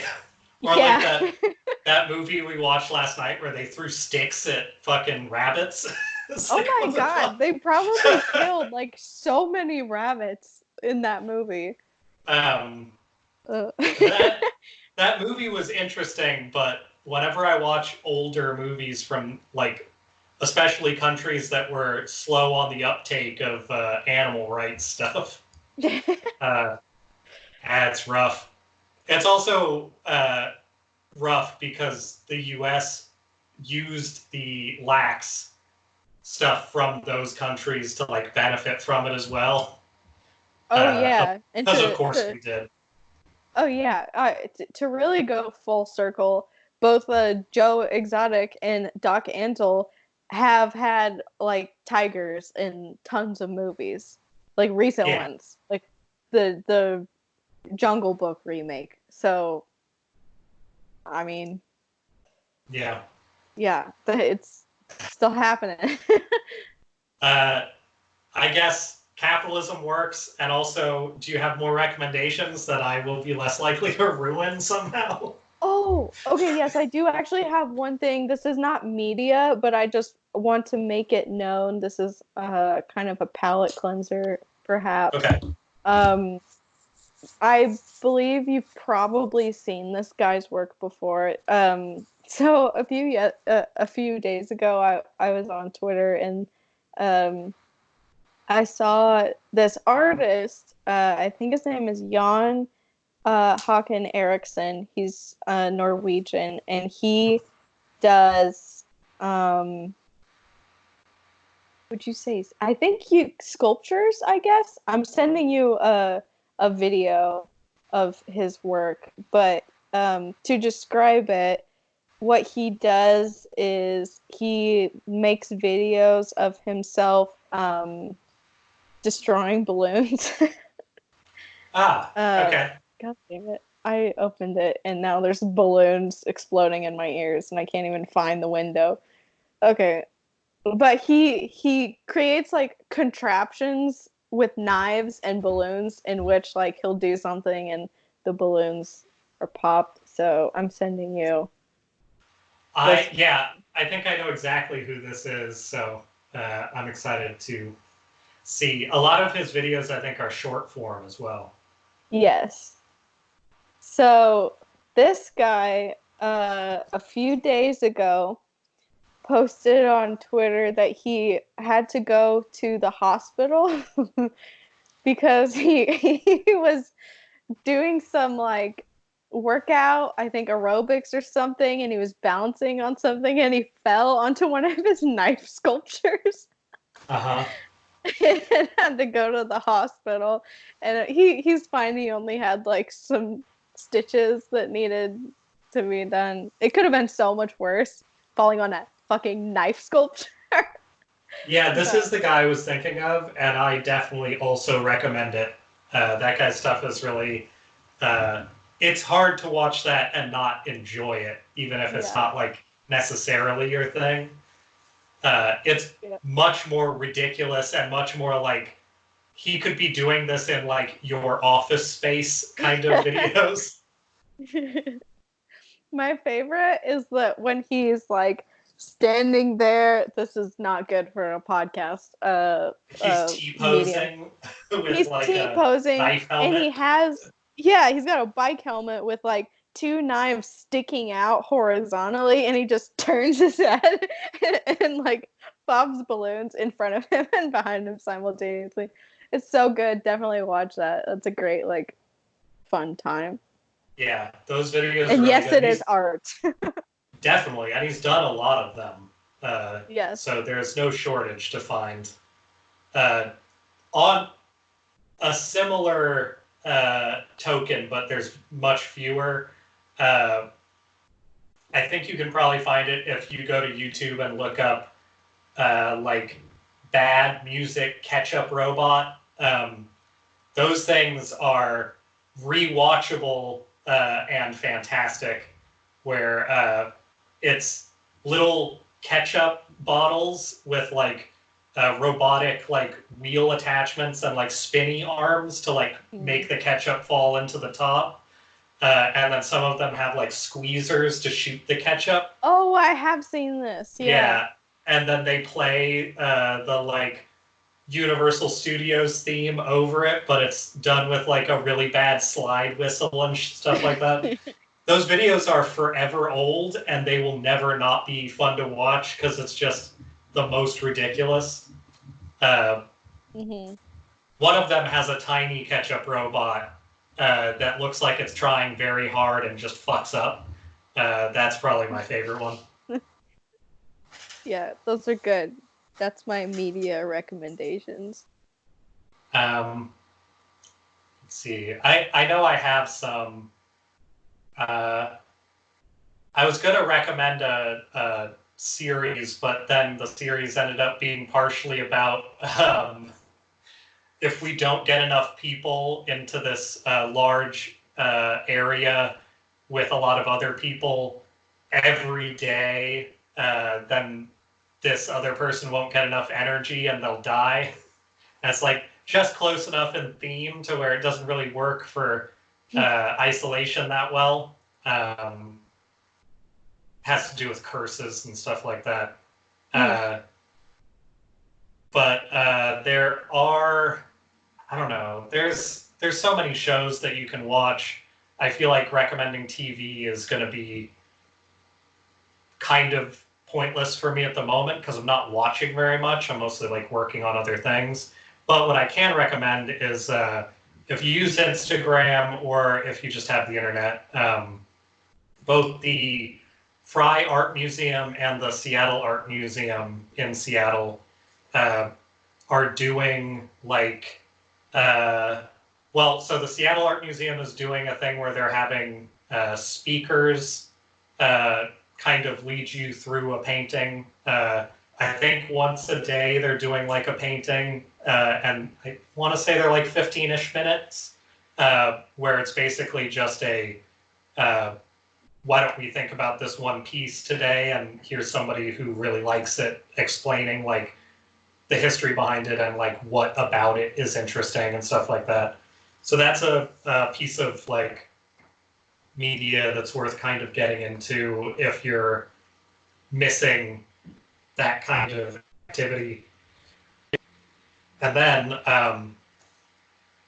the Fry is doing a couple things. They are putting up So I went to the opening for the current show before things got weird because it was on like Valentine's Day.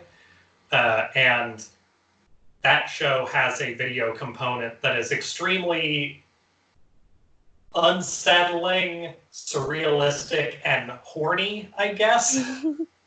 And those videos are online, so you too can be a part of that imagosphere of entertainment. I think the videos together are probably like an hour-ish, like 45 minutes to an hour, and it would make a great drinking game if you figure out what to drink to it. And then the other thing they're doing is let me check what the hashtag is real quick, actually. They are doing something that I think it's hashtag fry from home, but I want to make sure. Oh. Nope, that's a picture of my gravy. That's not going to help.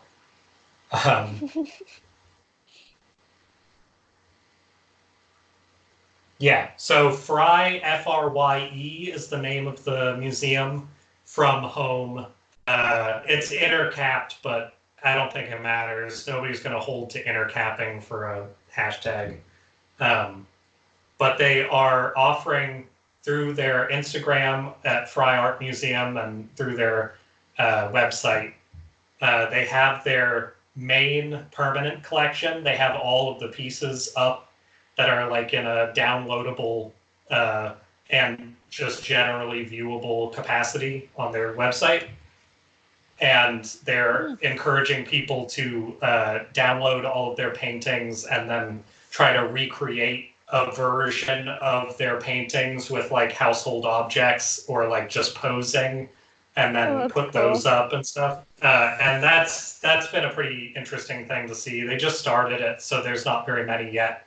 But I think they're getting a lot of like Instagram stories, and then they're going to put them out in posts and stuff as well. So that's sort of a fun interacting with art thing. And then the last thing that Frye is doing is they're doing essentially Instagram video like shorts that are focusing on a painting, but instead of doing voiceover like the Seattle Art Museum, they're just showing a painting and then sort of panning to important spots and then showing the whole thing. And they're like a minute and a half maybe, but they're doing it as a way of like trying to encourage people to look at and think more about the elements of a painting, which is really hard to do. So I'm glad that they're using people being out of the museum to kind of do something that's like useful to art. I would like to see them continue that even past this, just because I think it was either them or Seattle Art Museum. I think Seattle Art Museum had a general metric that most people spend an average of about, it was like 17 or 27 seconds or something looking at any given painting, even if they're at a museum to look at it.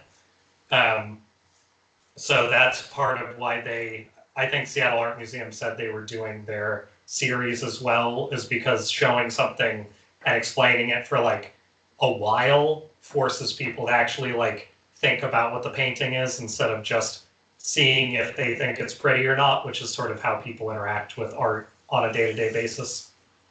Yeah. So those are probably my media recommends for this week, just because that's been like a nice thing to focus on. Also, I think they're both daily, which is nice to have like not too much, but something. And it's probably closer to the right amount of time and commitment you can give if, say, you're in isolation with like small children, which I imagine is a hell. So that's probably cool. Well, that's like your ex-boss and my pseudo current boss, at least in a few months or whatever, probably. they're still at work, like pretty consistently, from what I can tell. I think that they're doing a bunch of remodeling stuff, and I imagine it is so that they don't have to be at home, which honestly feels like cheating. Like if you have multiple places to live and you can just go to different places, I think that that feels like you're getting out super easy, but you know, it's there, so you might as well, I guess. I've had the thought like multiple times. I've been like, damn, I really should have gotten a space at that co-working place so I could just get out of here. And then I realized also the co-working space is probably like, super closed right now. So yeah, those places I don't think can be open right now. No, and they shouldn't. Or they shouldn't. I've had the same thought process about 8 times every single day. I mean, I have a key to the office. If they weren't there, there's a possibility in a few months that I would just be like, fuck it, I gotta go somewhere. I have walked there in 2 portions, so it'd probably take me like an hour and a half, but I could definitely walk there from here if I really needed to. I'm seeing, they sent me a couple pictures the other day. I think you will find it amusing, if nothing else, provided I can actually still find it. I save a lot of things to my phone when my phone is my best friend for weeks at a time.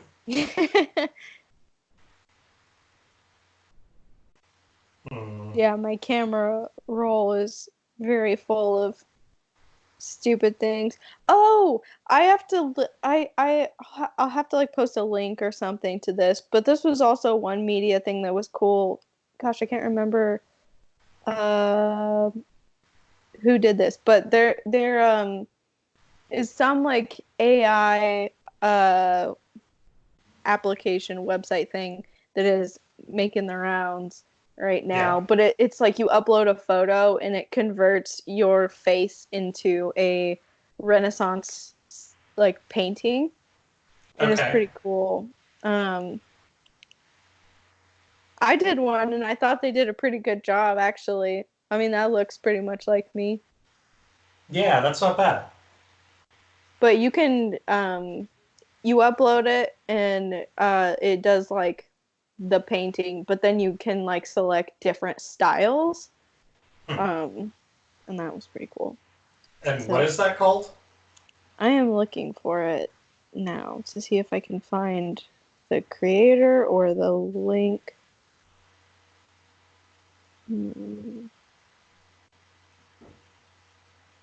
Fuck, what is your name? My name? What is your name? Okay, it's called The Artificial Intelligence Artist, and you can find it at ai-art.tokyo. AI-art.tokyo? Yeah, ai-art.tokyo. I'll post it on like our story or something, so we can see. It does a pretty good job. All of the photos that I've seen come out of it are pretty accurate to the people that I know. So I'd be curious to see like a Renaissance painting Jesse. Yeah, I'll have to give that a shot, because that I've had bad luck with self-portraits and outside portraits for the most part. I've had some people make portraits of me, and I don't think any of them look particularly like me, but that's often how portraiture goes. And then when I do self-portraits, I think they look a lot like me, and nobody else thinks they do. So I would like to see a computer rendition so that I can kind of have a baseline for it. I mean, what's worse, you not knowing what you look like, or everybody else not knowing what you look like? I mean, ultimately, I just don't care, so that helps. I have a pretty good idea of what I look like in general, so I don't worry about it too much. I feel like these pictures couldn't have disappeared, so I'm going to just assume that I didn't save them, and that's probably the most accurate. Mm-hmm. It looks like they are finally doing all of that stuff. I mean, on the upside, that is the most like, oh yeah, we're definitely gonna, at least some of us are definitely gonna have jobs when this is over, or they wouldn't be completely redoing everything. But at the Yeah. same time, it definitely speaks to how little they are able to stay in their home. Because granted, their home is very large, but I think there is no like comfort level that really speaks to people right now because of the added stress as well. It's like if we were all underwater and we had to like put on a diving suit to go to the store at the moment. Mm-hmm. All right, that should be to you. Uh, I don't know, any second. I'm not a huge fan of how many people are on the internet and how shitty our internet is in this country. Let's see.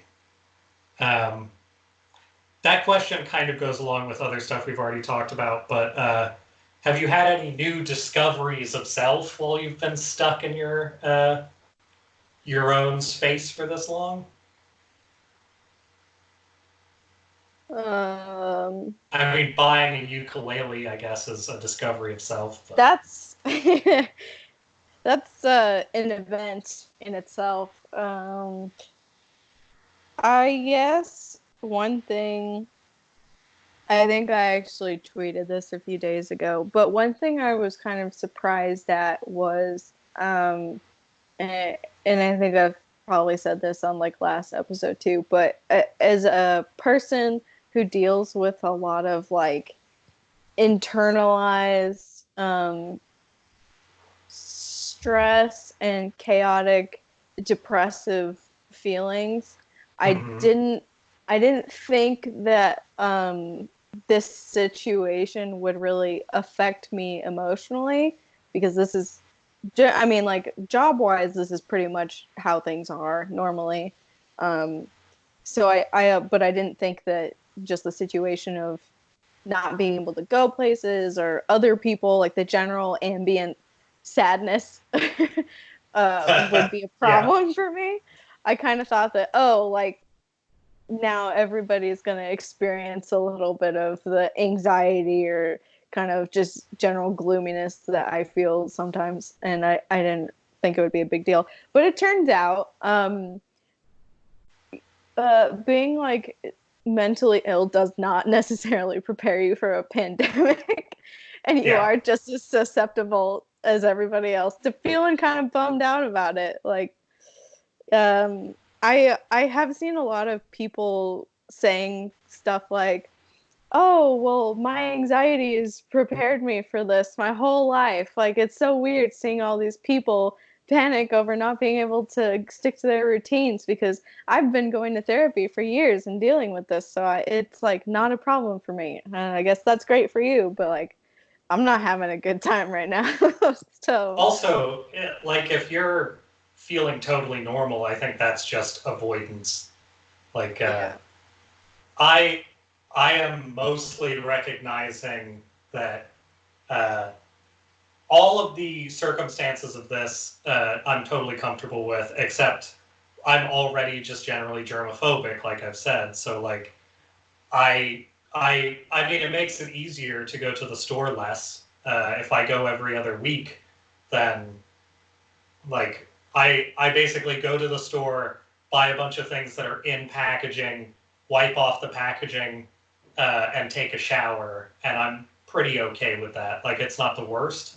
Mm-hmm. Um, However, one of the things that I was thinking about, because like my roommate, I mean, my one issue is that you're not supposed to move where you're staying unless you have to.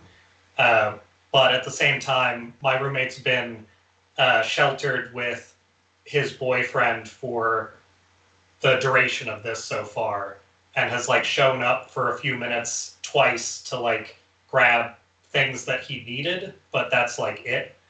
And I'm not sure how big the apartment is, but I think it's like smaller than your apartment where they are currently. And I know that my roommate has like more of an ADD style anxiety, and his boyfriend does not. And I could see that being like a situation that you want some space, like sometimes. So like him coming here, I knew was going to have to happen at least on and off. And 3 people versus 2 people is not the worst, especially since none of us are going to be going to anywhere. So like I'm okay with that part, even if you're not technically supposed to. My issue is that I'm actually much more comfortable when I'm forced into a space alone, because part of how I work through a lot of my own issues is by like speaking out loud. And one of the things that is my self-discovery, I guess, over the course of this is that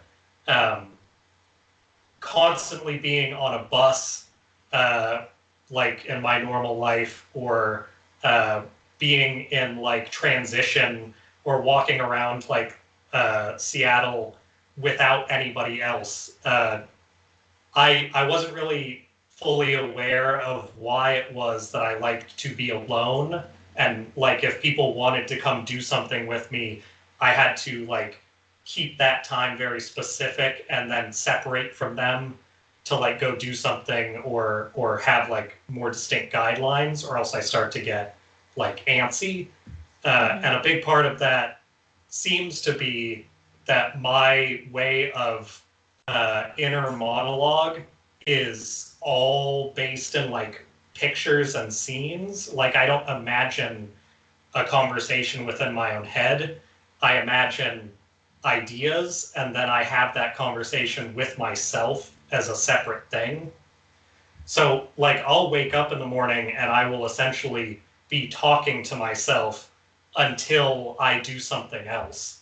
And I like play things when I'm in the shower, like people doing like comedy or something, just as a normal thing for a long time. But that's one of the few times when I feel like if it's quiet, I can use that time to like meditate, or I can use that time to listen to something. But if I don't try to do either of those things, then I just end up having a conversation with myself in the shower. Like everything I do is sort of based around this idea that I guess I don't really have much inner monologue. It all is outward. So like when I do any sort of like studying for something or note taking or whatever, or like just even this stuff, like I always have the things that I'm going to talk about, because if I just imagine that I'm going to do it, then I can't really pull through on that the same way.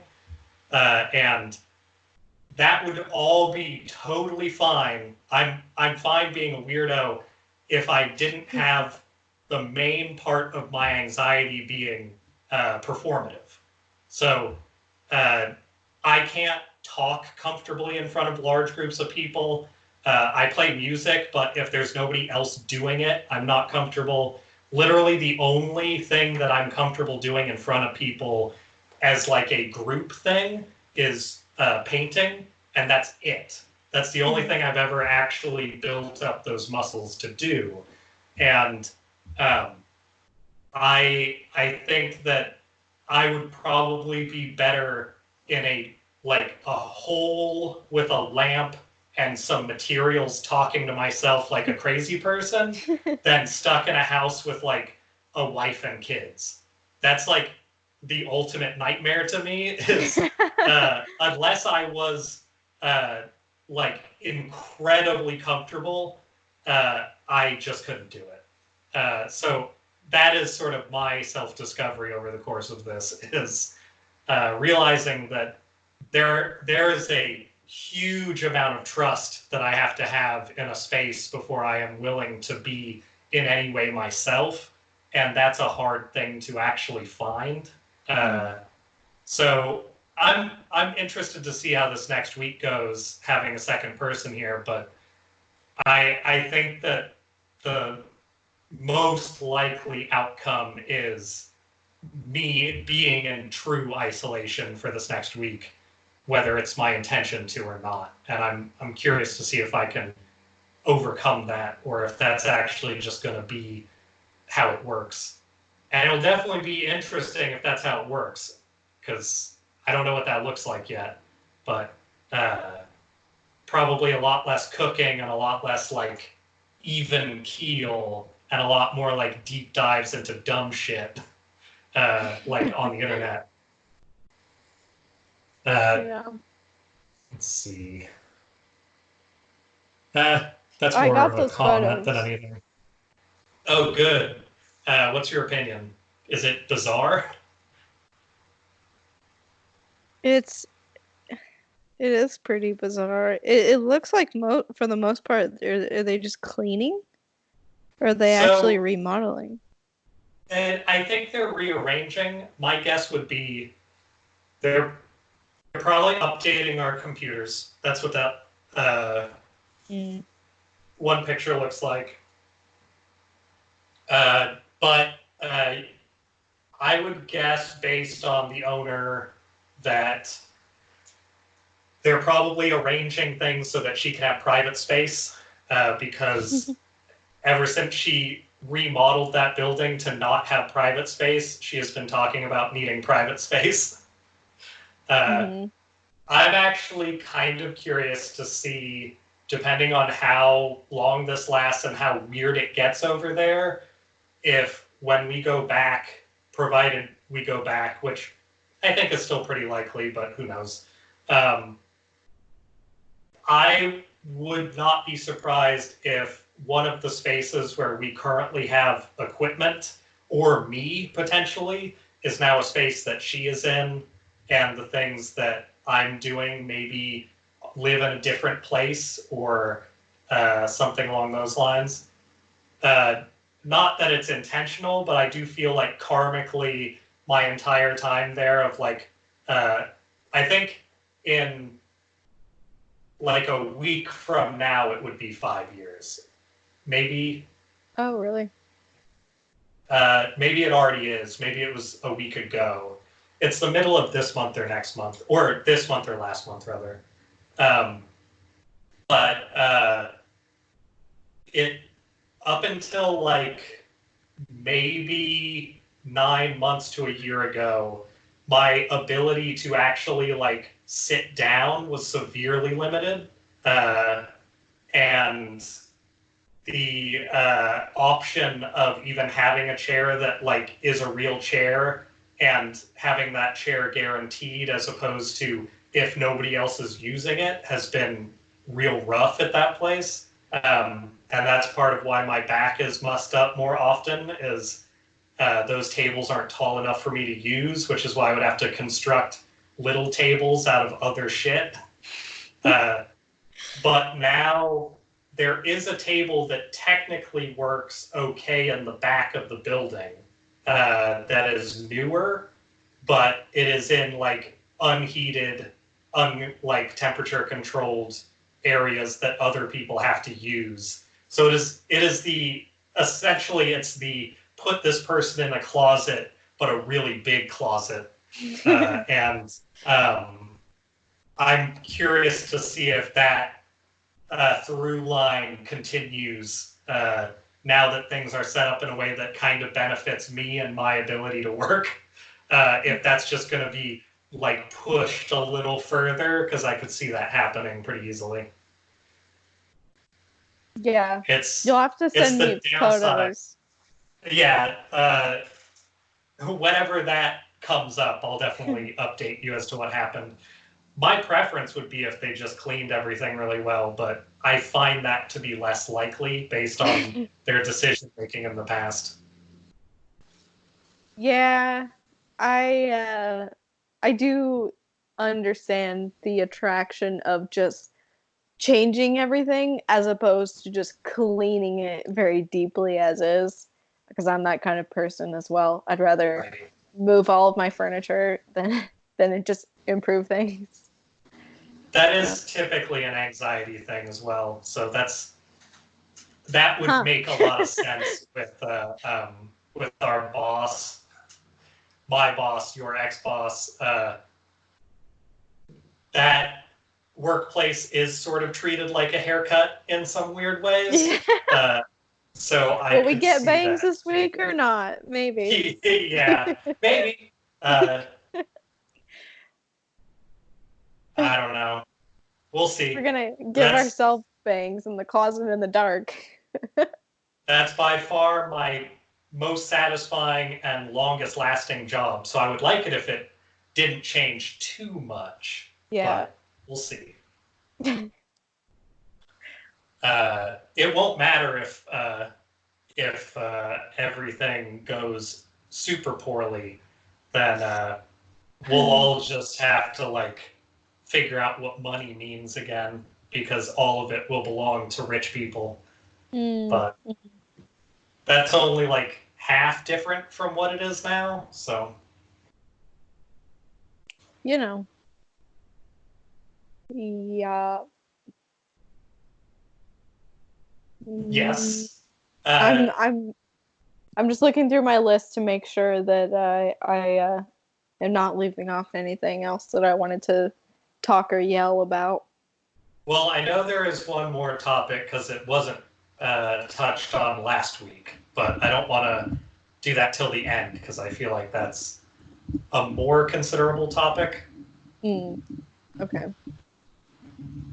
Oh, I did want to say that Wisconsin's primaries are still not either postponed or mail-in, and they're this Tuesday, I believe. Really? I I think thought so. they I thought they were setting up mail-in, but I guess Maybe that was just it's possible I my news is probably imagined outdated. it. I hope you didn't, but I thought that I was reading this morning um, that they're still not either quarantined or mail in. So if you live in Wisconsin, like uh, email people or call people or write people or whatever it is that you need to do um, to be in contact with your local officials and try and get that fixed because that fucking sucks. Um, that actually reminds me there is a current thing here. Uh, so this is from Natalie, actually. Um, so working with the socialist like group out here. Um,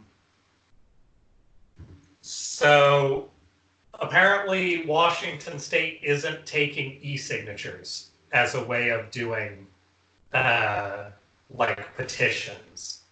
So as of currently, uh, I believe for whatever reason I never internalized what the A is in this. I believe it's the Socialist Alliance for Seattle and like Mm. Washington. Uh, they're trying to petition so that Amazon is forced to like treat their employees fairly, Yeah. especially during this because they're getting fucked over. And uh, the petitions can't be e-signatures. So what they have to do is the Socialist Alliance has a printout that you can then mail that is their petitioning. Mm-hmm. So first off, I guess if you live in Washington, that's some fucked up news because like e-signatures seem like if nothing else, they are legitimate enough. They're as legitimate as like sending stuff by mail. It's Yeah. just a different like form of it. So uh, if you are signing signatures for things in Washington State, there is a good chance that that is purely for show, unless it is for a different state or like a federal thing.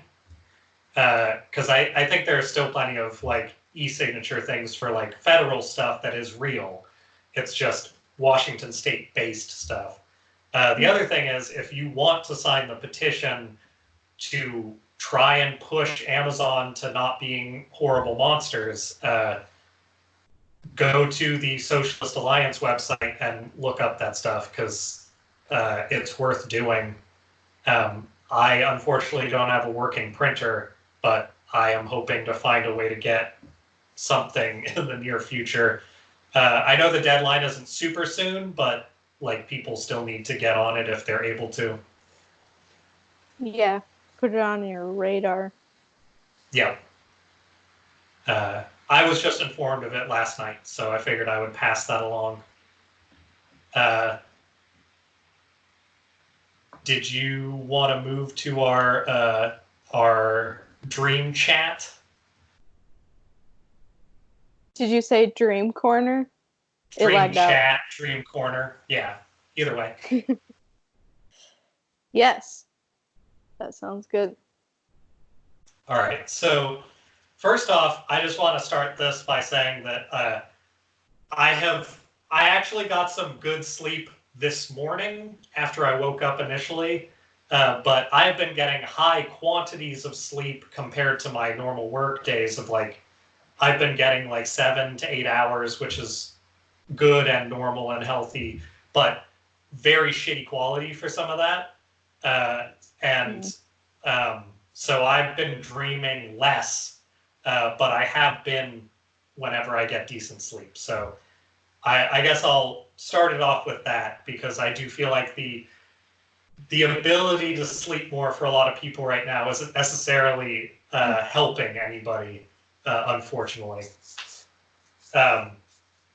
So you've been talking about having some dreams lately. You were going to talk about this last week, but what's up with you and your waking, non-waking hours, I guess? My non-waking hours. Oh, I haven't had a lot of recent dreams, but a couple. I was going to talk about this dream that I had last week that I thought was just fun more than anything. But you were in it, and so was Evan, and it took place in France, but it was like on the coast of France, and Okay. and my dream brain kind of relocated. I'm gonna say this wrong, but the Champs-Élysées, yeah, you know what I'm going for. But it made it like in my brain, or in my dream, it was like that avenue led straight into the ocean, and the Arc de Triomphe was like in the ocean, basically. Like on the beach as the it was transitioning from ocean to beach. And it was like kind of a touristy area. Like we were there, I think, for the purpose of visiting it, and we were in a hotel somewhere close by, but we were trying to go inside of the Arc de Triomphe, because in my dream it was like somehow you could get inside of it, and there were like people who were like historical reenactment people. I don't even know what. A lot of this dream seems very like Pirates of the Caribbean now that I think about it, but somehow so in your you could dream, the Arc de Triomphe was a what is it? The portal to the west of the St. Louis Arch, I think. Yes, I think so. Okay. Yeah, basically, except for you could go inside of it, and it for some reason we were on like a tour that started on one side of it, and we wanted to go to the other side, but all of the people reenacting things were like, no, you cannot cross to the other side of the Arc de Triomphe, you have to stay on this side. And we were like, no. And so we got in a fight and tried to get to the other side. And it was like suspended above water and somehow kind of open air. So it was dangerous and we were like falling into the ocean, but everyone was fine. And then afterwards, we went back to our hotel, which had the carpet from The Shining. And oh, good. yeah, it's a good sign. And we got stuck in an elevator, and that was my dream. Did the elevator have the carpet from The Shining also, or was it just an elevator? Okay. Yeah. There's worse people to be trapped in an elevator with, but I feel like all three of us being away from, I would imagine, phone access and computers and televisions would probably last for about an hour at the most before we started getting difficult. Yeah. I think that's just a premonition of a trip that's like 15 years from now. I don't know how global warming is going to affect France exactly, but I could see it being turning the Arc de Triomphe into a water effect. Yeah, it's just going to be underwater. Yeah, it's just a premonition of what... Oh, that's actually a scary thought, but hopefully not. I don't know. I don't think France would be hit exactly like that, but who knows? That's a very cinematic version of a dream, at least. Yeah, it did feel very cinematic, and I mean, there was a lot of like, I have very detailed dreams in terms of like sense wise. Like I remember walking on the beach and like being in the water and picking up shells and stuff. Like all of that is very vivid to me. I can't really describe it with any justice because it's just so weird, but yeah. Describing dreams too in depth is always like a crapshoot. I feel like it can mean a lot to you, but in the way that like describing how you feel when you listen to music means a lot. Mm-hmm. So I had some weird ass dreams, and I was looking at so this is 2 dreams, and oh my god. Yeah, when I wake up and start writing, it goes bad. So I'm gonna skim this again and try to break it into a version that's not me doing a Natalie's Shady Fiction corner. Natalie's Shady Fiction Warehouse, excuse me. This would be the corner, though, just for a mini. As I was looking at these yesterday, I did realize that they were basically just my sleep brain making fan fiction. So it was, I don't know. They're very weird as well. So the first dream I had was, it was, I think last Sunday I recorded this one. I didn't keep dates because who cares? Yeah, it just has the date that it was last updated on here. Anyway, so the first dream that I had on here was it was me. Most of my dreams are like a not necessarily first person thing, but similar. I think that's pretty normal. Mm-hmm. So it was me and a bunch of people I know on a space station that was like very, I don't know, like TV space station-ish, but I guess closer to being like, there's some video games that do this. I don't see a lot of TV do it because it's dumb and it's not the way space stations would be made. But having like big glass domes and like going between those, and those have like things built in them. But there's like so many failure points that I don't think anybody would actually do that. But that's essentially where a bunch of people were in that dream, and it was like a completely mundane dream for a while. And then we started having, let's see. Yeah, so we had to run. Somebody was coming back to the space station that I knew. And I think that was an amalgam of a bunch of different people, because I don't have like an actual character that fell into place for that. And they came back, and it was like 3 people and them in a ship of some kind. And the space station started getting overrun by something. And we were going to go try to help people. And then it turned out that they were like being controlled by something. And we ended up having to leave people and like run onto the ship and leave. And I don't remember exactly how a lot of that stuff happened, but then it turned out the things that were on the ship were like a cross between a spider and a praying mantis looking thing. And it was almost like an Aliens movie of like they started off really, really tiny, and they would get really big, but they would like sort of infest people if you didn't get rid of them. So we ended up,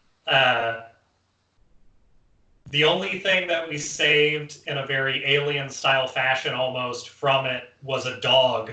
And the dog had been around me the whole time. So it was like, I think it's fine.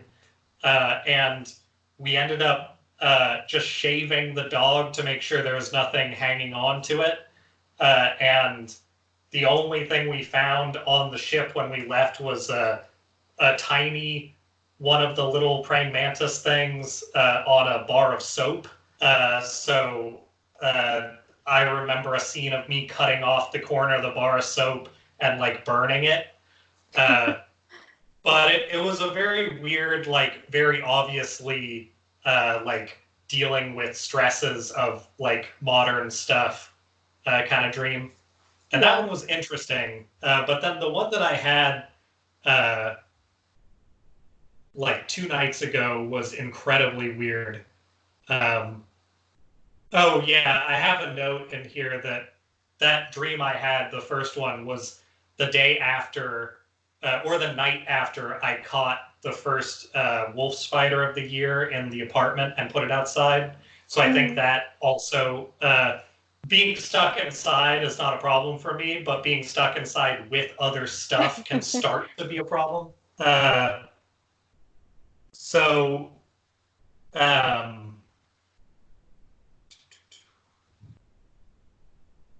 have a note in here about a dream I already talked about with spiders coming out of the shadows.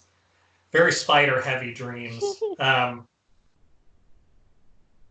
Okay, so this other one is where I feel like my brain just went crazy and wrote like a bad screenplay. So it takes place in a house that is essentially where this apartment is, but like slightly different. Like my brain just kind of imagining this space, I think. But instead of Nick and I living here, it is me and some other people that I think were family and my dad. And that was like the group. And I am, from the point that I remember, I am in like a workshop room thing in the house working on a machine for a race car, I guess, that is meant to speed up time around the race car so that some kind of weird future racing that is happening, we can get an edge on it, I guess. Very unclear. I don't think that the storyline has a lot to do with the actual like weirdness of the dream, but I remember that being the reason why I was doing it. Also, it was like half the size of a car engine, so it's like a big thing. But it was like light enough to at least carry around. And the person is like some lady who is, I think a lot of people I know, but my recollection of it is shaky. Kind of that thing where like a person will keep being people you know, but it's not consistent. Yeah. I was making that for them to race with. Like we're on some sort of race car team, I guess. But I'm not like in the car. I'm just like working on stuff for it. They show up out in front of the house, and I bring it out, and then like almost like a video gamey perspective on it, a Cyclops thing comes up and starts like tearing up like cars and the yard and stuff outside of the house, and it's in a position where the person who drives the race car had gone inside to use the bathroom and was on their way back out of the house, and they were going to get hit by this weird like 20-foot Cyclops monster thing. So I keep hitting something on the machine to back time up a little bit.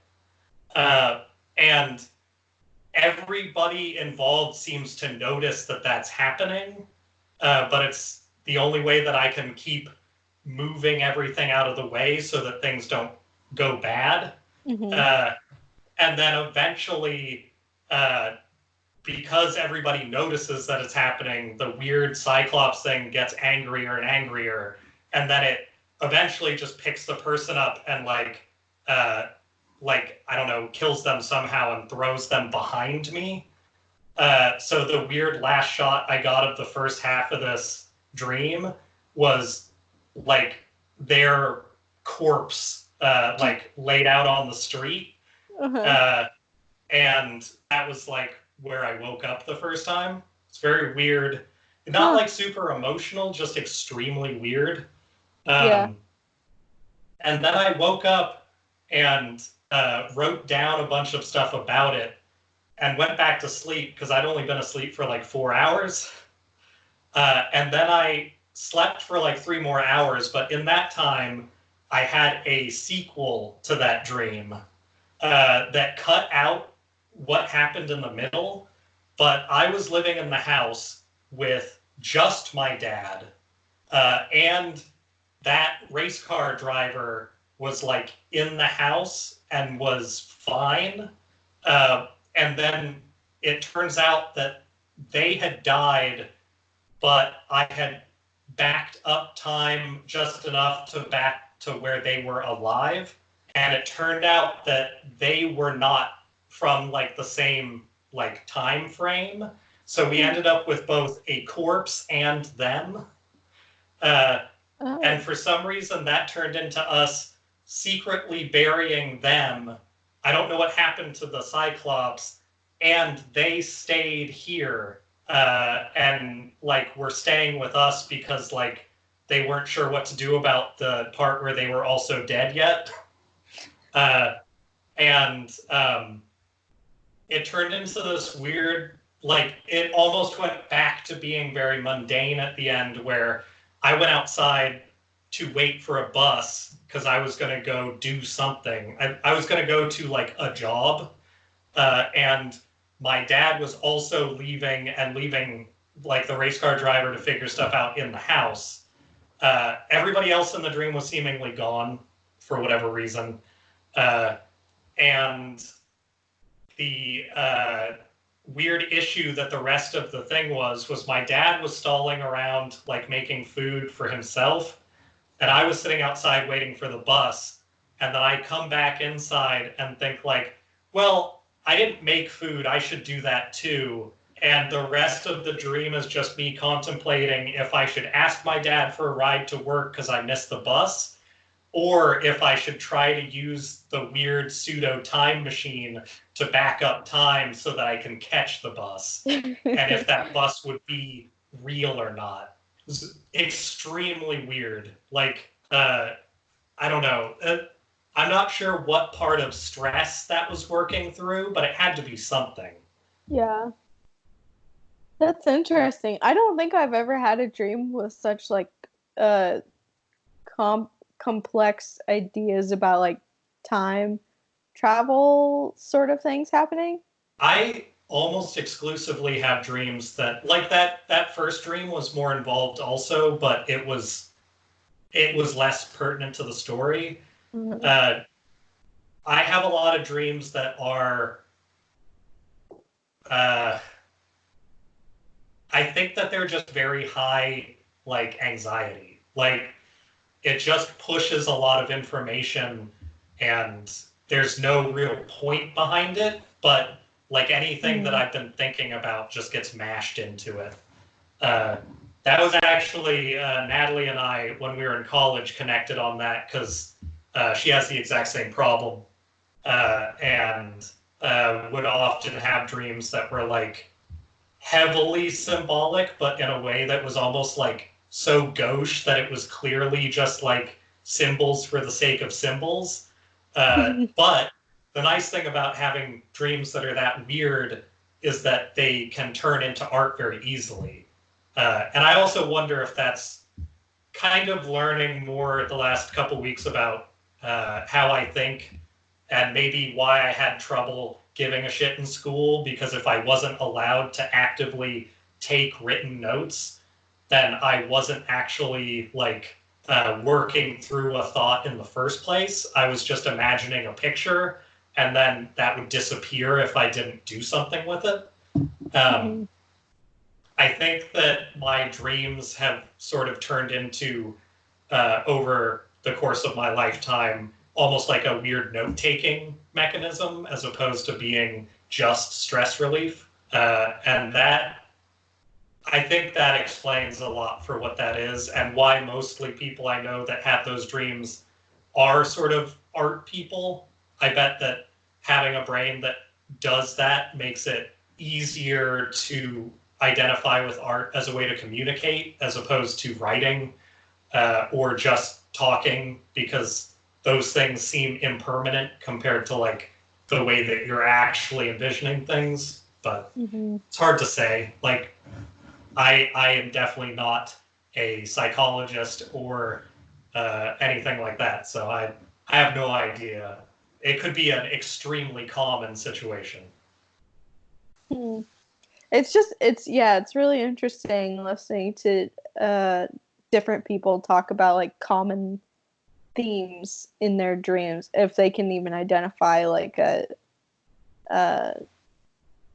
dreams that they consistently have. I don't know. People, we need more people talking about their dreams.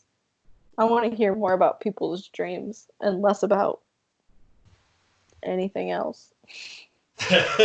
Yeah. I don't know. I've always found dreams kind of interesting, but I definitely like I wouldn't want anybody to have to read through the stuff that I wrote. I think that there is a limit to what the interesting things that dreams are, but I think they can produce some cool stuff on the other side of them. Like, there's definitely big chunks of what you were describing for your weird neo-France that could definitely be like very interesting as a like set of images or short story. Oh yeah, because I mean, I can like in my head, I can already see it as like the set of a movie, basically, or something to that effect. But yeah, I think dreams are pretty useful, especially for like artsy people. I have dreamed designs before, It hasn't happened super recently, but I have like had dreams where in my dream I'm thinking of like a project that I'm working on and I'm like, oh, what am I going to do? And then I come up with something interesting and doesn't always like help necessarily or work out how it's going to be, but it is funny how that works. Yeah, I think I mentioned this one of the earlier times we talked about dreams, but one of my best large paintings is my friend Alicia's dream that she wanted to paint for a long time, and then it was so specifically interesting to me that I ended up making my approximation of it for a show about death that I did in like 2015. And I don't know, like images, no matter if they come from you or other people, can be like very effective as a like outside of normal thought patterns way of getting something across. You just have to think about it when you're, not in that just woken up state and actually pay attention to what it could be. Though I'm definitely not in the camp of thinking that dreams mean anything. I definitely feel like the explanation of dreams, much like abstract thought in general, is like a survival tactic, that makes a ton of sense. The idea that like people are prone to pessimism because that is how people survive things, and why we're so successful being intelligent as opposed to being tough, is like that makes total sense, and dreams totally work into that whole like idea of if you're constantly thinking about things and how to deal with them, then it would only make sense that when you're shutting your body down for a while, that it just I don't know, sticks to it, I guess. Yeah. I think I've heard before that dreams are basically your brain's way of kind of Rolodexing through events of the day and like things that you've learned. And I think that makes a lot of sense too. Yeah. Yeah. Well, yeah. If people have questions for us or weird dreams to send us, where should they do that? I feel like they should send them to this week's podcast at gmail.com. Oh no, it's this week's podcast. I almost got our whole email wrong. The email in its entirety is it's this week's podcast at gmail.com. All together, no dots or spaces or anything. Yeah. And if you follow us on Instagram, at some point I will have a questionnaire up. And feel free to leave any comments about dreams in there as well. I'm going to know what they're for, so I'm always going to read any of those, whether they are in English or not. So most likely they won't be, but feel free. I did get a couple more comments after our show last week, mostly just affirmations of doing a good job from random people I know, but I will save that for the next time we do questions, because I didn't put questions up this week. I was too busy being upset about capitalism. Is that any different than most weeks, though? Not really. I was just very distracted with it yesterday. Gotcha. Oh, also, we didn't mention it on our last episode, but our last episode was our official 20th episode? Yeah. Is that what it was? Yeah. And if you don't count it by number, this is our 25th episode. Yeah, so yes. I was telling Jesse this is officially probably the longest running creative endeavor that I've ever like stuck to. So that's a cool thing for me. And also I just want to say it's a nice what's the word that I'm looking for? Not Mhm. tradition. I don't know what's happening in my brain. Routine. Routine. Thank you. Yes, it's a nice routine, and I like being able to keep kind of the normalcy of keeping this up, and it's nice. Yeah, it is. As long as we still have a basic infrastructure, this setup is basically COVID proof. So, I think so. I mean, cross your fingers, I guess, but I don't think that's going to change. If it did change, it wouldn't matter if we were in the middle of a pandemic or not, honestly. This podcast is going to live forever. That's what we're trying to say. Forever. No, YouTube is a shitty company. They are a Google company, and they will take things down if they don't make money and take up too much space. So it will exist. All of our episodes exist offline if we need them. So in case of the internet burning down, look for our stuff at some weird Squarespace site because that's where it'll be, I guess. But it'll be for pay. Big time. Yeah. Also, we do like 4 episodes of this a month, so you have to factor that into it. Before I started uploading them, we had been going for a while, so